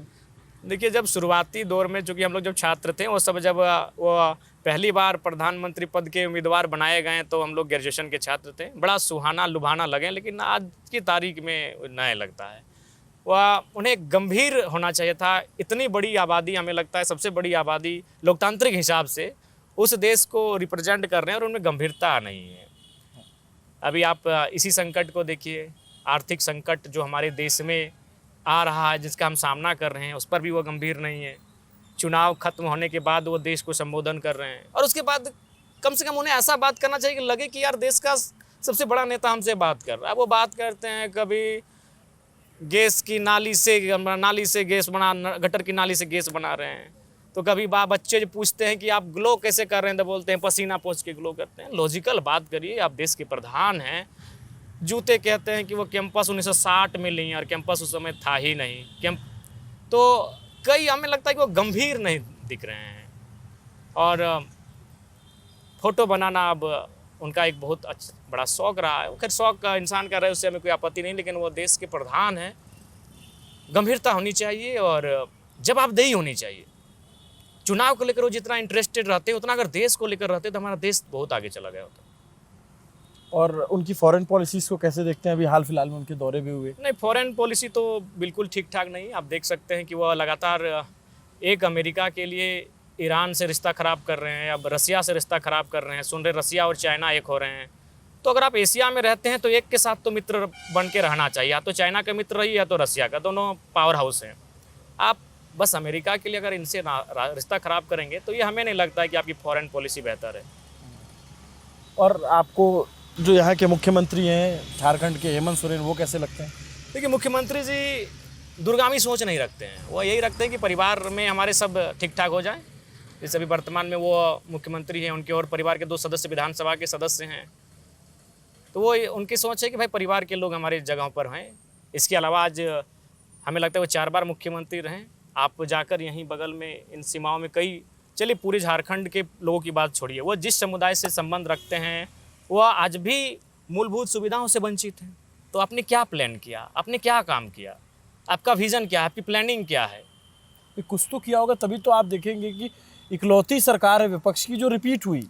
देखिए वरना आज बीजेपी के सामने कोई सरकार रिपीट नहीं हो रही, वो हार जाते हैं। अभिनव भाई, आज के दौर में सरकारें समीकरण से बनती हैं, जी। कामकाज से नहीं बनती। अगर कामकाज से बनती तो हमें लगता है कि नरेंद्र मोदी जी तीसरी बार तो नहीं आते हैं, 1 बार 2 बार दम भर के आ जाते हैं। कामकाज से सरकारें नहीं बनती है, सरकारें एक समीकरण से बनती है। तो और झारखंड में जो समीकरण है वो माननीय मुख्यमंत्री श्री हेमंत सोरेन जी के पक्ष में है। जैसे देश का समीकरण माननीय प्रधानमंत्री श्री नरेंद्र मोदी जी के पक्ष में है, राज्य का समीकरण हेमंत जी के पक्ष में है। चूँकि वो ट्रैवल से आते हैं, उनकी पॉपुलेशन लगभग 26% के आसपास होती है। माइनॉरिटी जिनकी एक आइडियोलॉजी होती है कि भाई एनडीए को छोड़कर हम वोट करेंगे, जो हमें ताकतवर लगेगा, जो मजबूत लगेगा, उनकी भी आबादी लगभग 15% होती है। तो एक मजबूत समीकरण बनता है और वो मजबूत समीकरण ही मुख्यमंत्री जी को राज्य के शीर्ष नेता बनाते हैं, बाकी ऐसा और कुछ नहीं। अच्छा, एक बात बताइए कि जैसे आपने माइनॉरिटी की बात की, तो एक आरोप लगता है झारखंड में डेमोग्राफी चेंज का, आप इससे कितना इत्तेफाक रखते हैं? देखिए कुछ तो है, थोड़ी बहुत हुई हैं अन्य देशों से भी और अन्य प्रदेशों से भी। अन्य देश तो खैर वो बांग्लादेश, हाँ, बांग्लादेश हो, अन्य देशों से ये चीज़ें सामने आती हैं, कुछ घटनाएं घटती हैं, कुछ लोग ऐसे आके सामने कभी बोलते हैं, एक आध बार ये चीज़ें सामने आती हैं। लेकिन जिस क्षेत्र में ये आरोप लगता है वहाँ हम लोग कभी रहे नहीं है और वहाँ के परिवेश को कभी हम लोग जाने नहीं है। तो इसीलिए यहाँ बैठकर अनुमानित एग्जैक्ट कह पाना कि क्या हुआ है। जैसे बीजेपी आरोप लगाती है कि टोला का टोला जो है वो, हाँ, लगभग अपने इस पूरे एक वर्ड यूज चुनाव करते हैं वो लोग कि जमाई टोला, हाँ, जमाई टोला। ये वो संथाल परगना के परिप्रेक्ष्य में कहते हैं। और इस बार का जो चुनाव उनका पूरा था वो केवल इस विषय पर ही था, लेकिन कुछ कुछ चीज़ें हुई हैं। यहाँ अवैध रूप से जंगल भूमि, वन भूमि, सरकारी भूमि में लोग आके कब्जा कर लेते हैं, दूसरे देशों के भी और दूसरे राज्यों के भी। तो आपने जो एक बहुत बड़ा विरोध किया था 60-40 का नारा नहीं चले, कितनी बार जेल, कितनी बार जा चुके हो आप? जेल नहीं गए, मुकदमा बहुत सारा हुआ है। एक बार जेल का सामना हुआ था, लेकिन भीड़ इतनी थी कि प्रशासन हमको पकड़ नहीं पाई, हैं? बहुत ज़्यादा भीड़। उस दिन लोकसभा का नॉमिनेशन का टाइम था। हाँ, ऐतिहासिक। आपको फिर हिरासत में लेने आ गई थी पुलिस? और हम तैयार भी थे, लेकिन वहाँ जो महिलाएं थी वो बहुत भावुक थी। क्योंकि मेरा संबंध सीधा जनता से है और मतलब वो किसी भी हाल में वो कह दिया था कि भाई हम लोग पकड़े तो देंगे ही नहीं। हम तैयार भी थे, जब आए हम तो प्राउड उस समय फील कर रहे थे कि चलिए भाई जेल के अंदर से ही चुनाव लड़ेंगे। हमने जब पदाधिकारी हैं हमारे सामने, हम बोले चलिए नॉमिनेशन भरने दीजिए, हम चलेंगे आपके साथ खुशी खुशी। लेकिन जब हम वहाँ से निकले तो चारों तरफ से जो उपायुक्त का कार्यालय था उसे घेर लिया गया और हमें लग रहा था लोग सिर्फ अपनी इतना मतलब बाउंड्री वॉल पर प्रेशर दे रहे थे कि बाउंड्री वॉल सिर्फ लोगों के धक्के से उस दिन टूट जाता।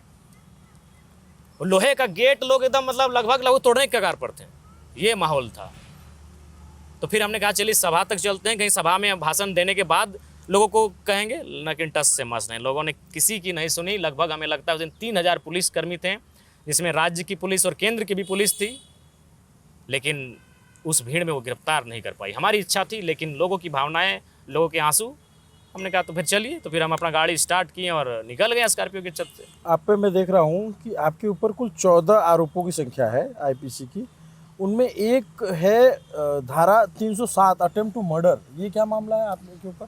जैसे कि मान के चलिए कोई ऐसा मूवमेंट हुआ, उस मूवमेंट में कुछ लोग घायल भी हो जाते हैं, तो ऐसा तकरार होता है, छोटी मोटी चोटें आती हैं, तो उसको पुलिस का काम है उसको बड़ा कर देना।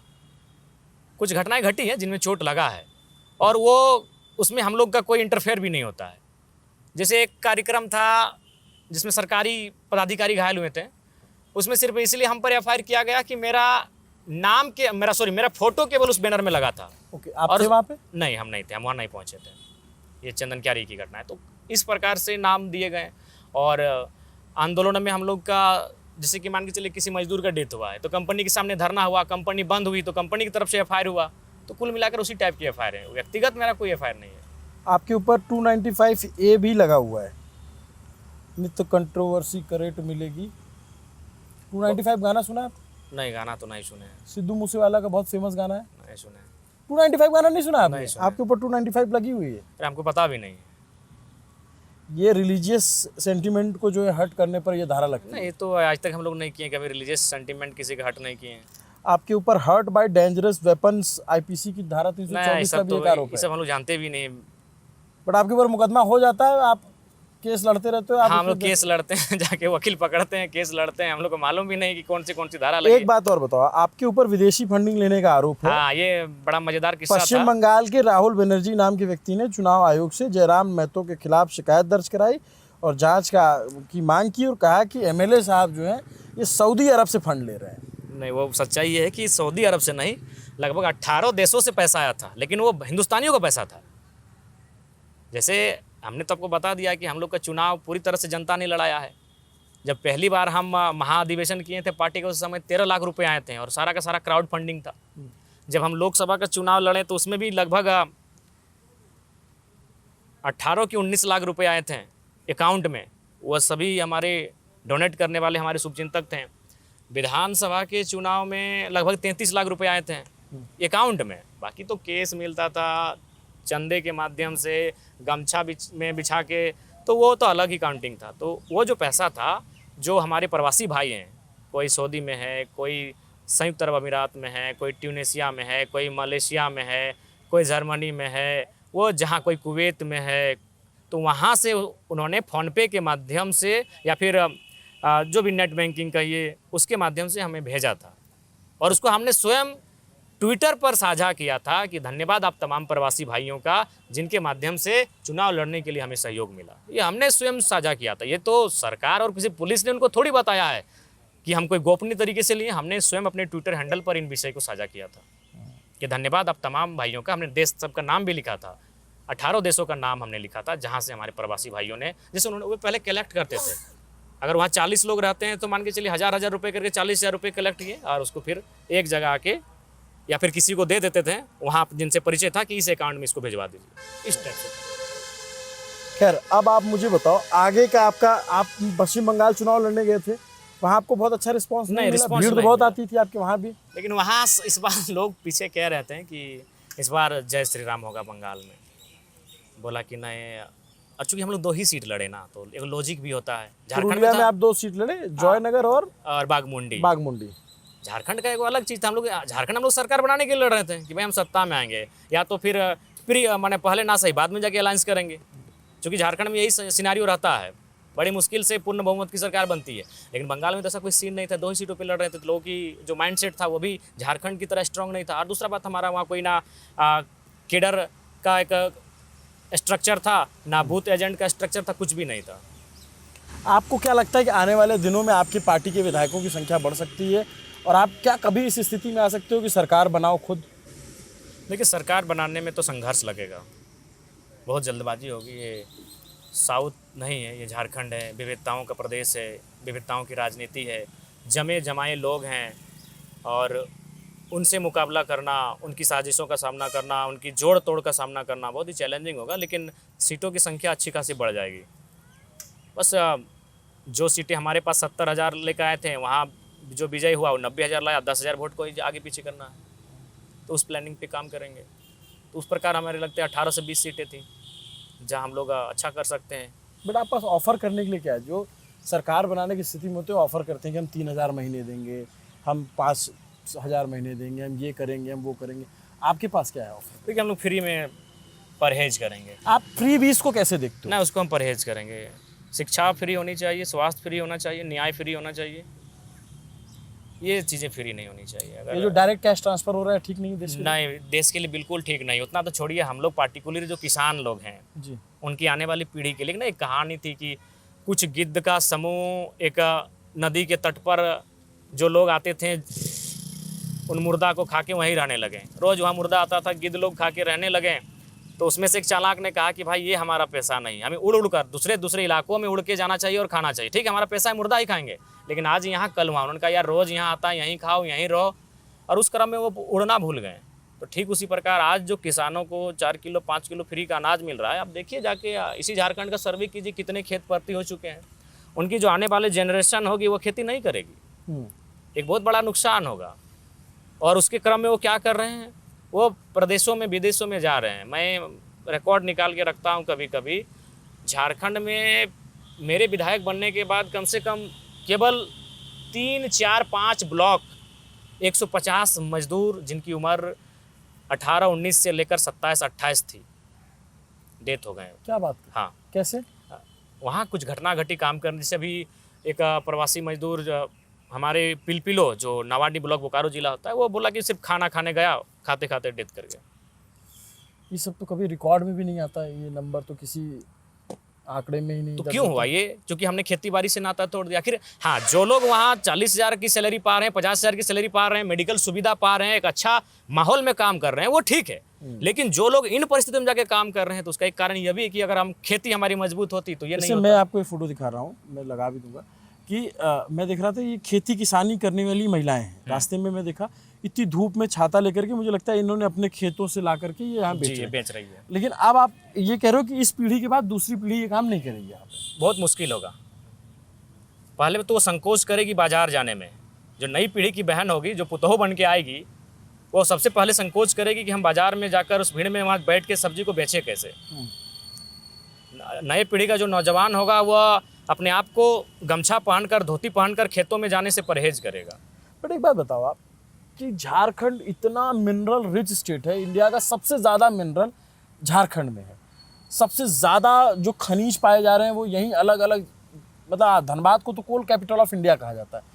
फिर यहाँ से लोग क्यों पलायन कर रहे हैं? और दूसरा सवाल इसका सप्लीमेंट्री ये कि मैं जितने कच्चे मकान झारखंड में भी आकर के देख चुका हूँ ना, इतना मैं शायद किसी स्टेट में देखा हूँ हाल फिलहाल में, मतलब शायद ही किसी स्टेट में देखा हूँ। जो बहुत ट्राइब इलाके होंगे वहाँ की बात छोड़ दिया जाए, मैं यहाँ जनरल देख रहा हूँ, इतना रिच स्टेट और यहाँ के लोग इतने गरीब कैसे? देखिए, उसका मूल कारण यही है कि जो मैक्सिमम खनिज के लिए जो टेंडर होता है वो बाहर की कंपनियों को जाता है। अभी झारखंड में जितनी भी कोल ब्लॉक्स का आवंटन हुआ है, उन्हें मैक्सिमम इस राज्य से बाहर की है। बड़े जो टेंडर प्राप्त करते हैं वो इस राज्य से बाहर होते हैं। मैंने साफ शब्दों में अगर झारखंड को समझना है तो इतना समझ लीजिए, झारखंड केवल नक्शे से और संवैधानिक रूप से अलग हुआ है, लेकिन आज भी झारखंड की इकोनॉमिक व्यवस्था जहाँ से इस राज्य की संचालित होती है, उनमें आज भी दूसरे राज्यों के प्रभावशाली लोगों का नियंत्रण है। और झारखंड एक तरह से कह सकते हैं कि मतलब एक ऐसा राज्य है जिसको, जहाँ के लोगों को ये प्रतीत हो रहा है कि आज भी वह उपनिवेश का सामना कर रहे हैं। अभी आप देखिए डीबीसी की सारी व्यवस्थाएं हमारे राज्य में हैं। क्या है DBC? DBC Damodar valley corporation, ठीक है। एक बिजली उत्पादन, बीसीसीएल, सीसीएल, ईसीएल हमारे राज्य में, लेकिन उनका हेडक्वार्टर है कलकत्ता में। जो अधिकारी आते हैं वो कलकत्ता से आते हैं, और जब वो कलकत्ता से आते हैं, क्योंकि आपने कोल की बात की, खनिजों की बात की, तो कोलियारी में जितने भी पदाधिकारी आते हैं मूल रूप से कलकत्ता से आते हैं। तो जब वो कलकत्ता से आएंगे तो हमारी दर्द को, हमारी परेशानी को नहीं समझेंगे। और जॉब कितनी मिलती है यहाँ के स्थानीय लोगों को? यहाँ के स्थानीय लोगों को जॉब मिलता भी है तो आश्चर्य लगेगा कि अकाउंट में जब सैलरी आती है तो फिर उसको आधा वापस करना पड़ता है। क्यों? नहीं तो नौकरी से निकाल देंगे। किसको वापस करता है?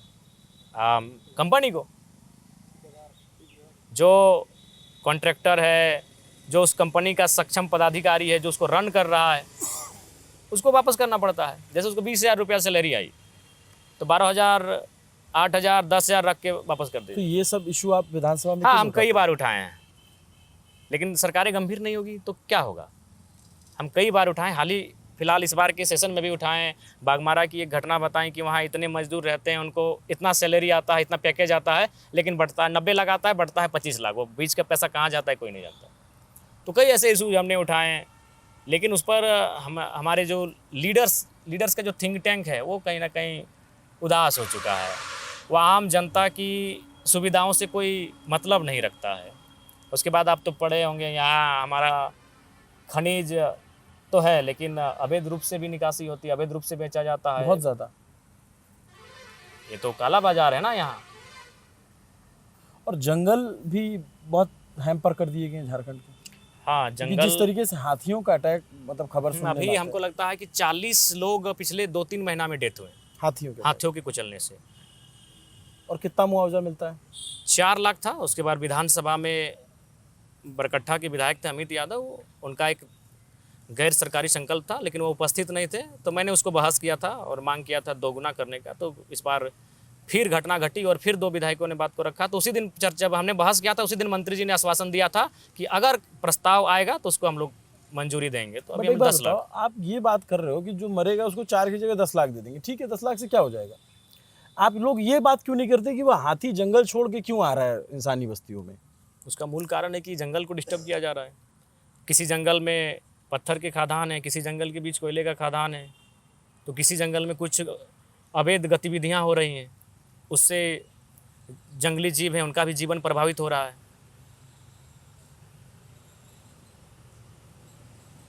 तो आप पर्सनली कभी आपने मुख्यमंत्री से समय मांगा और जाकर के उनको ये सब चीज़ें बताने की कोशिश की? आज तक मुख्यमंत्री जी से व्यक्तिगत रूप से कभी मुलाकात नहीं हुई। कभी दुआ सलाम नमस्ते? बस वही विधानसभा का जब सत्र चलता है वहीं अपने केबिन में बैठे होते हैं, तो जाते हैं मिलते हैं, कुछ लोग समस्याओं को लेकर जाते हैं, उनसे मिलाते हैं।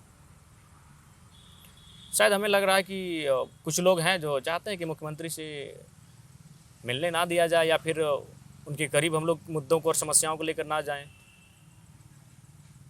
अच्छा एक बात बताओ, कभी अगर झारखंड में ऐसा हुआ कि किसी को बहुमत नहीं आया और आपकी पार्टी के पास इतना नंबर आ गए कि जिधर आप जाओगे सरकार उसकी बनेगी, तो आप किसके साथ जाना प्रेफरेंस करो? आइडियोलॉजिकली आप किसके करीब पाते हो खुद को, जो इंडिया गठबंधन है या फिर जो एनडीए गठबंधन है?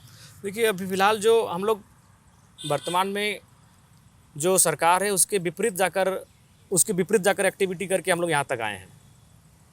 और एनडीए की जो सरकार है देश में तो चारों तरफ उन्हीं की सरकार है, लेकिन हम लोग उनकी आइडियोलॉजी उनकी कार्यशैली के भी विपरीत अपने कार्यक्रमों को रखते हैं, अपनी आवाज़ को रखते हैं। तो ऐसे में चुन पाना बहुत कठिन होगा, लेकिन चुनना होगा वो समय के अनुसार तय किया जाएगा। लेकिन अभी अगर आज हम कह दें तो बड़ा कठिन सवाल है ये, और कठिन इसका उत्तर देना भी बड़ा कठिन है। इन्होंने बहुत साफगोई से जवाब दिया, नहीं तो बहुत सारे नेता गोल गोल घुमा देते हैं। आपने स्पष्ट कर दिया कि समय के साथ जवाब आएगा। अब आप मैं कुछ नेताओं के नाम लूँगा, आप बताना मुझे वो आप नेता आपको कैसे लगते हैं। थलपति विजय आपको कैसे नेता लगता है? देखिए वो तो एक्टिंग से यहाँ तक आए हैं, तो नो डाउट अभी उनको देखते हैं कि कैसा वो करते हैं। लेकिन तमिलनाडु की जनता ने उनको एक अविश्वसनीय समर्थन दिया है, उसके अनुसार वो काम करें। राहुल गांधी कैसे नेता लगता है? 2020 से अगर बात करें तो नो डाउट हम लोग भी जिस प्रकार से सोशल मीडिया में उनके बारे में प्रचारित किया जाता था, कम समझ वाले, पप्पू इत्यादि इत्यादि, तो उन चीज़ों को हम लोग को भी लगता था। लेकिन 2020 के बाद लग रहा है कि वो एक परिपक्व नेता हैं, और उनके जितने भी बयान कोरोना से लेकर अमेरिका भारत के रिश्ते से लेकर आर्थिक संकट को लेकर कृषि बिल को लेकर जितने भी महत्वपूर्ण बयान उनके माध्यम से आए वो महत्वपूर्ण रहे हैं, उनको कोई इनकार नहीं कर सकता है। तो समय उनका 20 से पहले का जो दौर था उस दौर में और आज के दौर में अंतर है। एज ए एलओपी आपको ठीक लगता है, वो ठीक काम कर रहे हैं? बढ़िया काम कर रहे हैं। अच्छा काम कर रहे हैं। आपको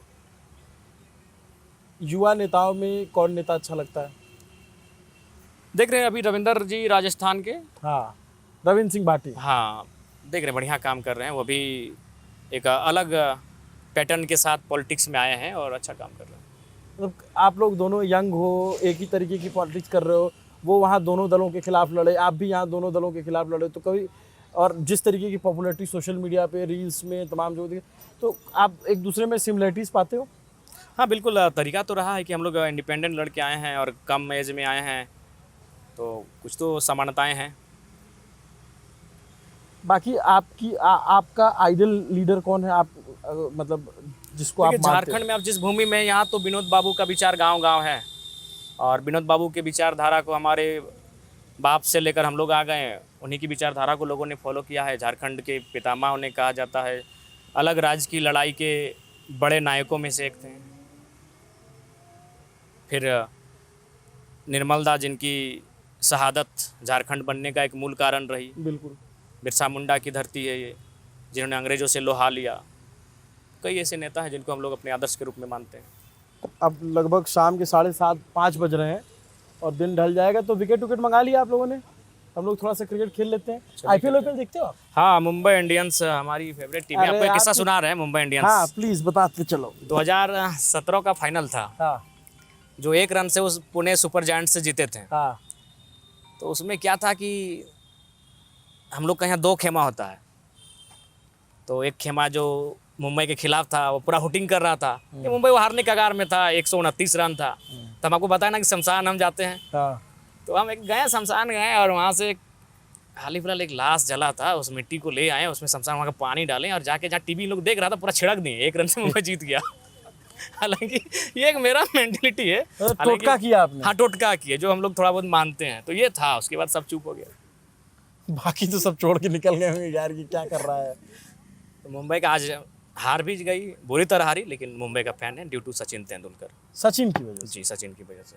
सचिन और विराट में कौन ज्यादा अच्छा लगता देखिए सचिन ने जिस दौर को खेला, देखिए सचिन और बुमराह, सचिन उस दौर में खेले जब गेंदबाजों का आतंक था, बुमराह उस दौर में खेल रहे हैं जब बल्लेबाजों का आतंक है? है। ठीक बात है। तो सचिन उस दौर को खेले हैं उन्होंने। शॉन पोलाक, मैकग्राथ, बिल्कुल बड़े बड़े बॉलर, शेन वॉर्न, ग्लेन चमन मैकग्राथ, डावास, एर्नल डोनाल्ड, आपके वेस्ट इंडीज के जो 6 फुट वाले कर्टनी वॉल्स, एम्ब्रोस, बिशप, ये सब तो ग्लेस्पी, खैर बाद में इनका तो जाने का समय हो गया था, लेकिन बाद वसीम अकरम, में अकरम, यूनुस, शकलैन, बड़े बड़े गेंदबाज। और उस समय के पीछे गेंदबाजों के और बैट भी तो वैसे होते थे पहले, नहीं हाँ, दिखते थे फट्टा बिल्कुल। जैसे बैट होते थे। आप कितने जबरदस्त अभी बैट आ रहे हैं। जबरदस्त बल्ले आ रहे हैं। आप आपके भुजाओं में जो ताकत है और 5% बढ़ा देती है। चलिए थोड़ा सा देखते हैं। अभी आप मैच देखने गए थे कहीं पे क्या? नहीं, मैच नहीं देख रहे थे, लेकिन स्टेडियम में मैच देखने गए थे? हाँ एक बार गए थे, रांची गए थे। रांची रांची गए थे। रांची में आपने देखा पहला मैच? डेथ कर गया किसे? वो हार्ट अटैक अचानक आया अच्छा, कब पहले? 18 तारीख 18 के ना, 10 क्रम कब लो? 10 क्रम 27 के ना। 27 ठीक है, मैं गई वो। हेलो, राजू की याद करा दी। राजू डायरी में नोट कर ले। थैंक यू सो मच यार। झारखंड में भी हमारे इतने दर्शक हैं, जान के अच्छा लग रहा है। बहुत दर्शक होंगे आपके। हाँ ये है कि मतलब मेरे इतना उम्मीद नहीं थी कि इतना मैसेज आएगा झारखंड से, लोगों का इतना मैसेज, इतने सारे सजेशंस स्टोरी के। राजू लिख लें। शादी विवाह में जाते हो तो क्या आपका नियम है, कुछ फिक्स है? 1100 नहीं, अगर देना कोई है? बोला तो देंगे, हाँ। और नहीं बोला तो नहीं देंगे। अच्छा, अगर सक्षम है, संपन्न है तो क्यों दें? हाँ उसको हम बचा के रखेंगे अगले दिन के लिए, किसी जरूरतमंद को दे सकें। हाँ। हाँ ये सरकारी ग्राउंड है? हाँ, ये सरकारी ग्राउंड है, टीएपी हाई स्कूल। हालांकि हमारे पूर्वजों ने ही यहाँ के स्थानीय लोगों ने दान दिया है, लेकिन अभी ये सरकार के अंतर्गत है। बट एक बात बताओ, एज ए मतलब लीडर, जो कोई यूथ मान लीजिए अलग स्टेट का है, वो देख रहा हो और वो आना चाहता हो पॉलिटिक्स में, तो उसके लिए क्या सजेशन है आपके? देखिए, सबसे पहले आज के समय में उसके पास सबसे बड़ा जो विपन है वह सोशल मीडिया है। आप अपनी एक्टिविटी को सोशल मीडिया के माध्यम से लोगों तक पहुंचाएं। अच्छा अपनी एक्टिविटी को बेहतर करें, लोगों की वॉइस को एराइज करें और डाउन टू अर्थ रहें, लोगों के बीच रहें, सीधा संवाद करें, किसी प्रकार का एरोगेंस नहीं, किसी प्रकार का एटीट्यूड नहीं, नॉर्मल रहें। आज लोग पसंद करते हैं उन चीज़ों को, उनके साथ आप खड़े रहेंगे, उनके लिए अटेम्प्ट करेंगे।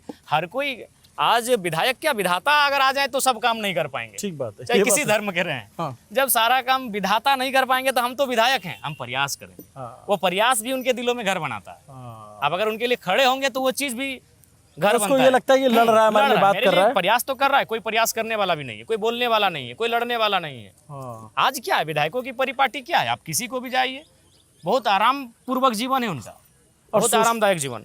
आप जाते होंगे जैसे दूसरे विधायकों के आवास में, तो कभी लालसा होती कि यार मैं भी जो है इस तरीके से फॉर्च्यूनर ले लूँ, मैं भी जो है इस तरीके से घर बनाऊंगा आगे नहीं, चल के? चूंकि थॉट ही मेरा चेंज हो चुका है। हमारा कहना है फॉर्च्यूनर आएगी 50 लाख 55 लाख में, तो उसमें 3 स्कॉर्पियो हो जाएगा। तो ये थॉट सबसे पहले आता है। हम उस विचारधारा से हैं कि समान वितरण हो, लोगों के बीच एक बड़ा अंतर ना हो। हाँ। उस विचारधारा इनको बैटिंग करवाओ, देखिए इनको। मैं बॉलिंग नहीं करता, बॉलिंग किसी से करवाओ आप। कौन बॉलर है? ले लीजिए फोटो भाई विधायक जी के साथ। हाँ, चंदन क्यारी से।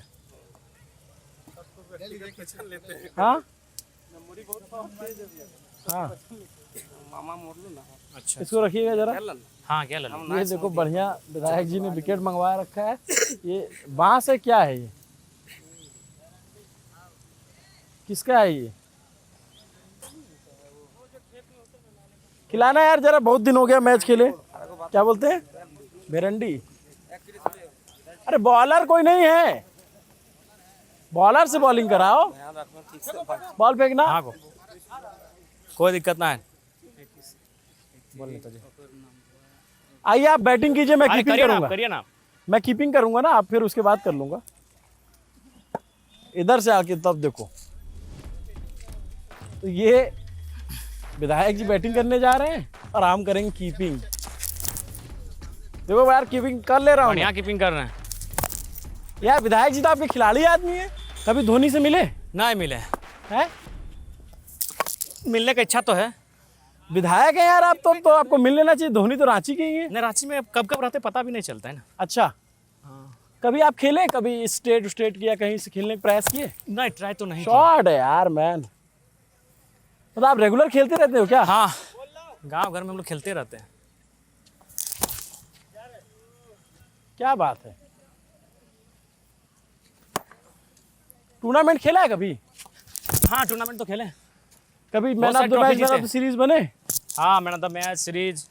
साइकिल वाइकिल मिली? साइकिल नहीं, हम लोग के टाइम में ट्रॉफी होता था, केस होता था। क्या होता 10,000, 15,000, 20,000। पठरू रहता था। क्या होता है उसमें? बकरा। बकरा मिलता है? अच्छा, मैन ऑफ द सीरीज बकरा मिलता है। हाँ, ऊपर से निकल गई। सब वाइड फेंक रहे हो या फिर बैट पे खिला रहे हो? बोल्ड मारो। ये तो आप लोग के यहाँ ज्यादा कितने ओवर का मैच खेला जाता है? 10-12।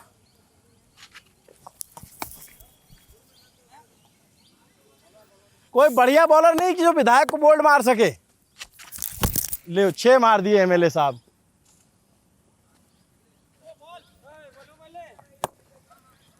जो विधायक जी को बोल्ड करेगा उसको 500 रुपए का इनाम मेरी तरफ से। जो बोल्ड करेगा विधायक जी को 500 रुपए का नगद पुरस्कार न्यूज पिंच की तरफ से। अरे यार, और 3 बॉल मिलेंगे आउट करने के लिए। ये नहीं कि रात भर फेंकते रहो। पैसा भी लिमिटेड समय के लिए है।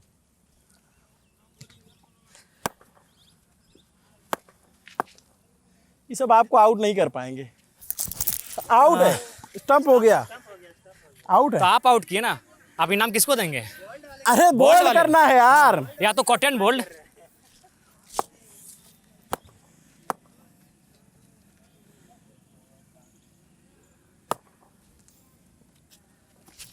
ये सब नहीं आउट कर पाएगा। ये हम भी 1-2 गेंद खेल लें। लीजिए। खेलें? चलो भाई, बहुत दिन हो गया, हमको भी खिलाओ। विधायक जी तो खेल लेते हैं। बढ़िया शॉट मारते हैं। लो यार, बॉल है, 6 हो बॉल गई। हमारी बॉल है। बोल्ड, क्या बात है। हर बार मेरा रिकॉर्ड है कैमरे पे बोल्ड होना फिक्स है मेरा। ले ये भी आउट था। अब छूट गया है ना खेलना। खेले होंगे। अबे उधर भी दिखाओ, 6 गई। 6 ही 6। यही है, बहुत बढ़िया है, 4 रन है। 4 है ही तो। हाँ, गैप में चल जाएगा। हाँ, सेफ शॉट है। सेफ शॉट है। ठीक है, उम्र भी हो रही है अब लग रहा है। फिर से खेलना पड़ेगा लगातार। एक खेल तो खेलना ही चाहिए कोई भी। नहीं, इधर आउटडोर भी एक खेल, इधर बीच फिर आउट कर दे। न्यूज पिंच बनाने के चक्कर में नहीं, बढ़िया किए ना। एक देश में एगो विश्वसनीय चैनल है क्रिकेट आपका, छूट गया। जिसको मैं देख रहा हूँ कलाइयों में जान नहीं आ रही है। अगर जैसे मैं पहले लगातार खेलता था तो अच्छा खेलता था, लेकिन अब खेलूंगा। आप सही कह रहे हो, खेलना चाहिए थोड़ा सा फिटनेस के लिए भी। हाँ, 1 घंटा आउटडोर एक कुछ भी होना चाहिए। खैर, ऑन दैट नोट, बहुत मज़ा आया। Thank you so much. बहुत टाइम दिया आपको, बहुत ही। मैं आप आए झारखंड विजिट के लिए, इसके लिए धन्यवाद आपका। क्योंकि आपकी पत्रकारिता अभी देश में जो नए स्तर के पत्रकार आए हैं उस श्रेणी में हैं, बेबाक हैं, निर्भीक हैं, निष्पक्ष हैं। और हम लोग भी यही शुभकामनाएं देंगे आपको कि आपके देख रेख में और कई ऐसे पत्रकार आए हैं भी देश में, जो अपना निजी चैनल हो या फिर यूट्यूब के माध्यम से हो या फिर तमाम प्लेटफॉर्म में एक बेहतरीन पत्रकारिता कर रहे हैं और नहीं, देश मेरा- को जरूरत भी है। मेरा विधायक जी अपने से और जनता से दोनों से ये वादा था कि हम ऐसा चैनल बनाएंगे जो ज़्यादातर ग्राउंड पे रहेंगे। नहीं, हमारे झारखंड में आपको अनगिनत फॉलोअर्स मिलेंगे। और चूंकि आप जब सामने आए हैं तो लोगों को ये नहीं लगा कि भाई ये न्यूज पिंच के अभिनव जी हैं। फिर जब वो वीडियो को देखेंगे तो वो करेंगे आप कब आए, कब चल गए हैं, ये कमेंट आपको मिलेगा। हाँ, ये ये आपके चाहने नहीं वाले तो मेरा ये अपने आप से और अपने दर्शकों से वादा था कि हम सिर्फ चुनाव में ग्राउंड पे रिपोर्टिंग करने नहीं आएंगे। और झारखंड से बहुत ज़्यादा लोगों ने मैसेज किए थे, कुछ इश्यूज मुझे लगा हाँ, कि इस पे इशूज हैं, अभी documentary बहुत सारे इशूज हैं झारखंड में। आपका पलायन कहिए, खनन क्षेत्रों में लोगों का विस्थापन कहिए, या फिर बहुत सारी समस्याएं कहिए। लगातार घरें ज़मींदोज हो रही हैं। जादूगोड़ा की स्थिति है। बड़का गांव में 4 साल से लोग धरने पर बैठे हैं। कई माइंस एरियाज में लोग लगातार प्रोटेस्ट कर रहे हैं अपनी मुआवजा नियोजन की मांगों को लेकर, और अनसुनी किया जा रहा है। यहाँ एग्ज़ाम का भी अता पता नहीं रहता, आता है तो पेपर लीक होने में समय नहीं लगता है। एक पलायन बहुत बड़ी समस्या है। हम तो अभी पिछले 3 दिनों में 4 प्रवासी मजदूरों का डेथ हो चुका है। अभी एक शायद रास्ते पर है, वो बोकारो ज़िले के पेटरवार का है। वहाँ भी बात की हालांकि अधिकारी से, उन्होंने कहा कि हम लोग सम्मानपूर्वक इनके पार्थिव शरीर को भेज दे रहे हैं। रात को एक डेड बॉडी आई, वो नावाडी जो बोकारो जिला पड़ता है। कुछ दिन पहले वो गिरिडीह के पीरटांड क्षेत्र में, मधुबन क्षेत्र में था। तो ये भी एक बहुत बड़ा समस्या है इस राज्य के लिए कि पलायन तो है, वहाँ भी उनको असुरक्षित महसूस हो रहा है। उनको कोई देखने वाला नहीं, और वो मतलब बहुत ही दुर्भाग्यपूर्ण स्थिति में उनकी मृत्यु हो जा रही है। लगभग वो आंकड़ा केवल ये आपने जो बताया ये सुन के ही बड़ा वो लग रहा है कि ये लोग तो कभी किसी आंकड़े में दर्ज ही नहीं नहीं, होंगे। बिल्कुल नहीं। कोई एनसीआरबी का आंकड़ा हो, कोई भी आंकड़ों में ये दर्ज नहीं हो पाता। बाकी तो आप ये बता रहे हो कि जब इतने लोगों के साथ समस्या है तो सामान्य सा जो देख रहे थे, वो कपड़े की दुकान में काम कर रहा था। इतनी हाइट था, इतनी हाइट पे वो चढ़ के काम कर रहा था। कपड़े जो भी कर रहा था, एक टेबल जैसा था, वो नीचे गिरा, बेहोश हुआ, डेथ कर गया। तो ये भी एक बहुत बड़ी समस्या है इस राज्य की। और विस्थापन सबसे बड़ी समस्या है, क्योंकि ज़मीन नहीं रहेगी तो हम अपने आप को कहाँ पाएंगे। जी, ज़मीन हमारा अभिमान है। जैसे अगर हमारे यहाँ का नौजवान अगर दिल्ली, बम्बई, कलकत्ता कहीं भी जाता है, अगर निराश भी हो घर वापस आता है तो माँ या पिताजी उसे कहते हैं कि अरे कोई फिक्र मत करो, ज़मीन का एक टुकड़ा है, वहाँ जीविका उपार्जन हो जाएगा। तो एक इस राज्य में विस्थापन भी बहुत ही तीव्रता के साथ बढ़ रही है। बहुत ही भारी संख्या में लोग विस्थापित हो रहे हैं और सालों साल से धरने पर बैठे हैं कि भाई हमारी मानो कम से कम हमें पुनर्स्थापित करो, हमें पुनर्वास की सुविधा दो, नियोजन देने का काम करो, मुआवजा देने का काम करो। लेकिन आज की झारखंड के परिप्रेक्ष्य में तो इतना कहेंगे, 2-4 कंपनियों को और 2-4 चीज़ों को छोड़कर यहाँ ईस्ट इंडिया कंपनी से समांतर एकदम शासन चल रहा है। एकदम जबरन, जोर और बलपूर्वक आपकी ज़मीनों को, अगर आप किसी खनन इलाके में हैं और बिना अधिग्रहण के आपकी कंपनी वहाँ काम शुरू कर देगी। झरिया, कतरास, बागमारा में तो लोग अब छोड़ दिए हैं, एकदम हार मान लिए हैं कि अब जो होगा भाई तकदीर में ही होगा। ये परिस्थितियाँ हैं। बोलेंगे किसको? क्योंकि खनिजों से कमाई भी तो अरबों में होती है, करोड़ों में होती है।